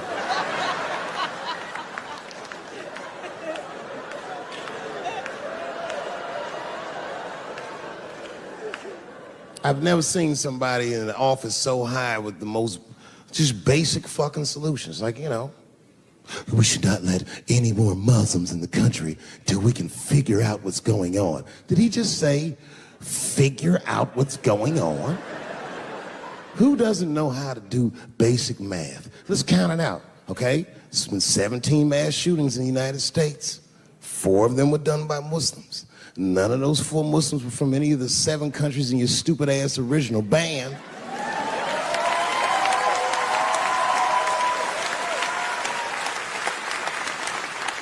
And since he brought it up, the other 13 shootings were done by the Tiki Torch Whites. These are facts.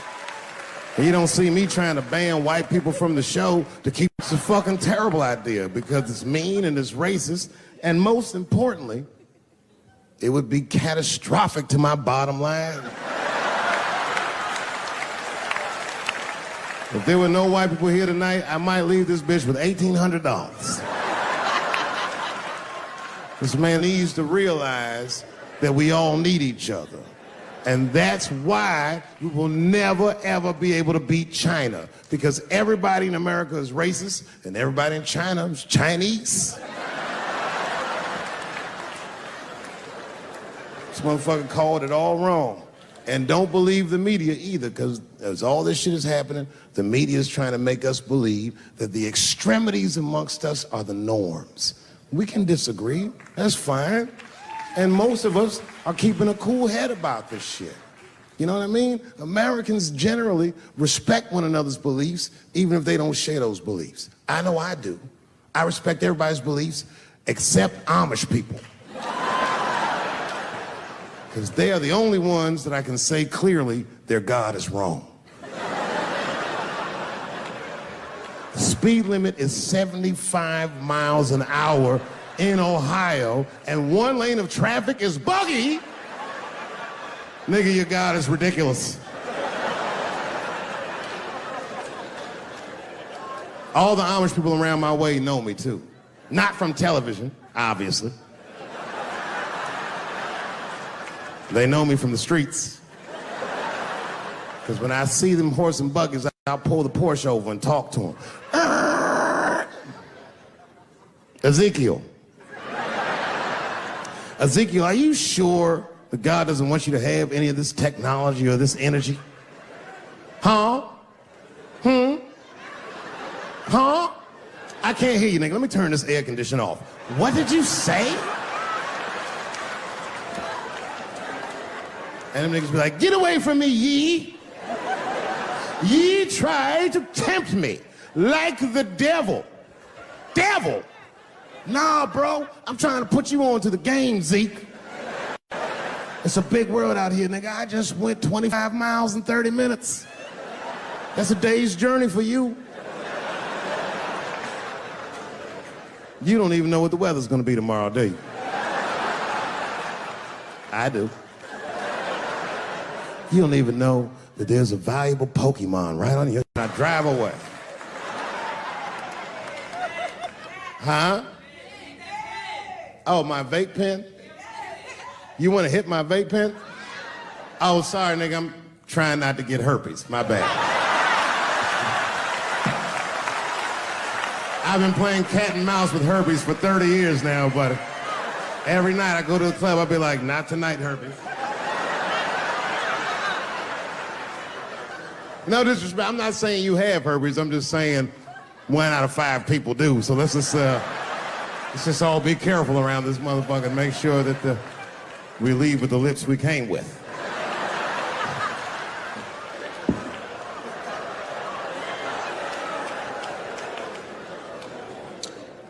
Sometimes I think that the media is hard on Trump, because I'll see shit that they get on him about that doesn't seem bad to me. Like, a nigga got on Trump about not staying in the White House enough. Who gives a fuck? This motherfucker was rich. Used to shit in a gold toilet. It's true. I don't know if you've ever been to the White House. It looks like a very nice place to work, but I wouldn't want to live in that Scooby-Doo ass house either. That shit's terrifying looking. Imagine you trying to jerk off.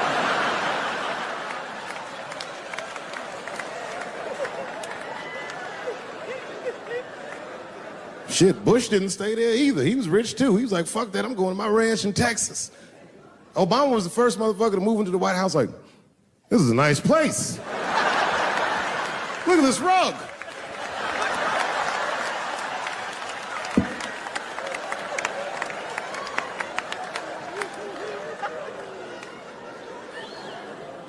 The media got on him about putting Jared Kushner in his cabinet, and I didn't think that that was the worst thing he'd done. I mean, it was still early, and I mean, it's not unprecedented. Kennedy had his brother as the attorney general, right? And this motherfucker's a Washington outsider. To be honest with you, I'd probably do the same thing. As a matter of fact, I do. You think I go to a Hollywood meeting with all them white folks by myself? I bring my nigga Mac Mittens from the streets. I don't even know his real name. Everybody just calls him Mac Mittens. But I know he's not qualified to even listen to these meetings, but this motherfucker just makes me feel good. And all the white people look at me like, Dave, do you mind asking your friend Mac Mittens to excuse us so that we can talk business? And I say, fuck that. Anything you say. He listened to the whole meeting. And when they done talking, I just look over at Mac Mittens, and if he gives me the signal, meow, meow, I'll sign the papers. It's a gut check. Or how about this one? Remember when it was the day after the election and the president of Taiwan called Donald Trump to congratulate him? And Donald Trump, you know, of course, took the call and talked to the president of Taiwan. Problem with that was Taiwan doesn't have a president. The United States functions on what they call a one China policy, and Taiwan is a renegade province of said China. And Donald Trump didn't know that and picked up the phone and started yammering away, and the media ate his ass up. And I'm not gonna lie, I was laughing like shit. I was like, oh shit, this dumb motherfucker is in trouble. And then that night I was in bed drifting off to sleep, and then I had to admit it to myself. I was like, I didn't know that shit either.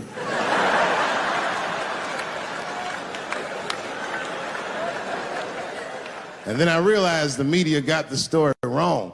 the story wasn't that Donald Trump took the call. Nobody told Donald Trump not to take the call. That's terrifying. God damn, nigga, you don't have a Mac Mittens on your team? It wasn't like they were calling the White House. They were calling the switchboard at Trump Towers, and they were getting through. Anybody. Mr. President, there's a Ricky Ticky Tabby on the phone for you?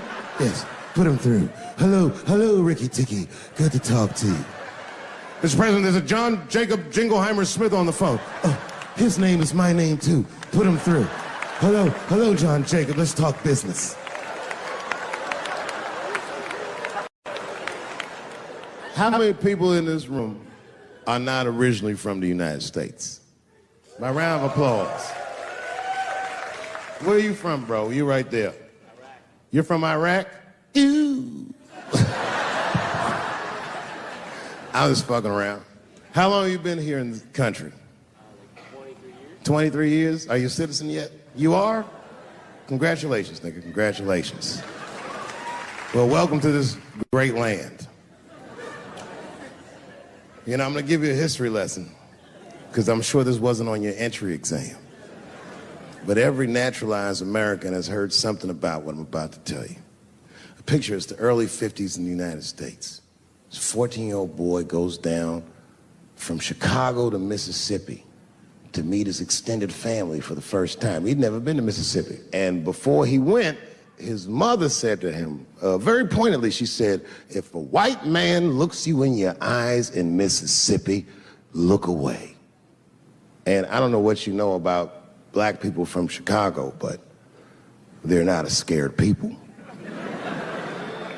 Legend has it, he was in front of a convenience store hanging out. A white woman walked out of the store, and he thought she was pretty, and he said, bye, baby. Not realizing that he had just made a fatal mistake. 4 days later, a group of adult white men burst into this family's home and snatched a 14-year-old boy out of bed in front of his family that was powerless to stop them, and he was never seen alive again. His name was Emmett Till. They found his body maybe a few days later. It was in a creek, tied to a wheel so it would sink, horribly beaten and bloated. Hideous. And lucky for everybody in America, his mother was a fucking gangster. She was.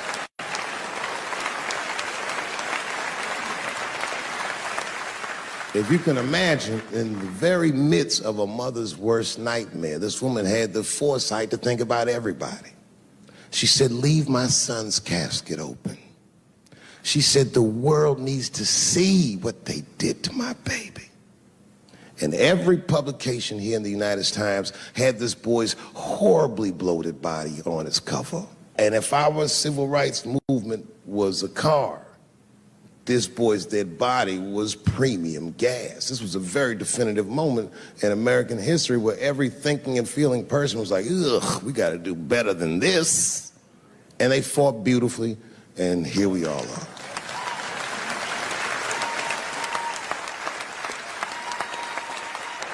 And the reason that I bring that up tonight and why it's relevant now is because less than a year ago, the woman that he allegedly whistled at admitted on her deathbed that she lied in her court testimony. And you can imagine when we read that shit, we was like, ooh, you lying ass bitch. Was furious. But that was my initial reaction. And initial reactions that we all learned as we get older are often wrong or more often incomplete. They call this phenomenon standing too close to an elephant. The analogy being that if you stand too close to an elephant, you can't see the elephant. All you see is its penis-like skin. And give it a better look. And on stepping back and thinking about it for a few moments, I realized that it must have been very difficult for this woman to tell a truth that heinous about herself at any point in her life, even the very end. And I was grateful that she had the courage to tell it before she left this world, because it's an important truth and we needed to know. And I said to myself, well, thank you for telling the truth, you lying ass bitch.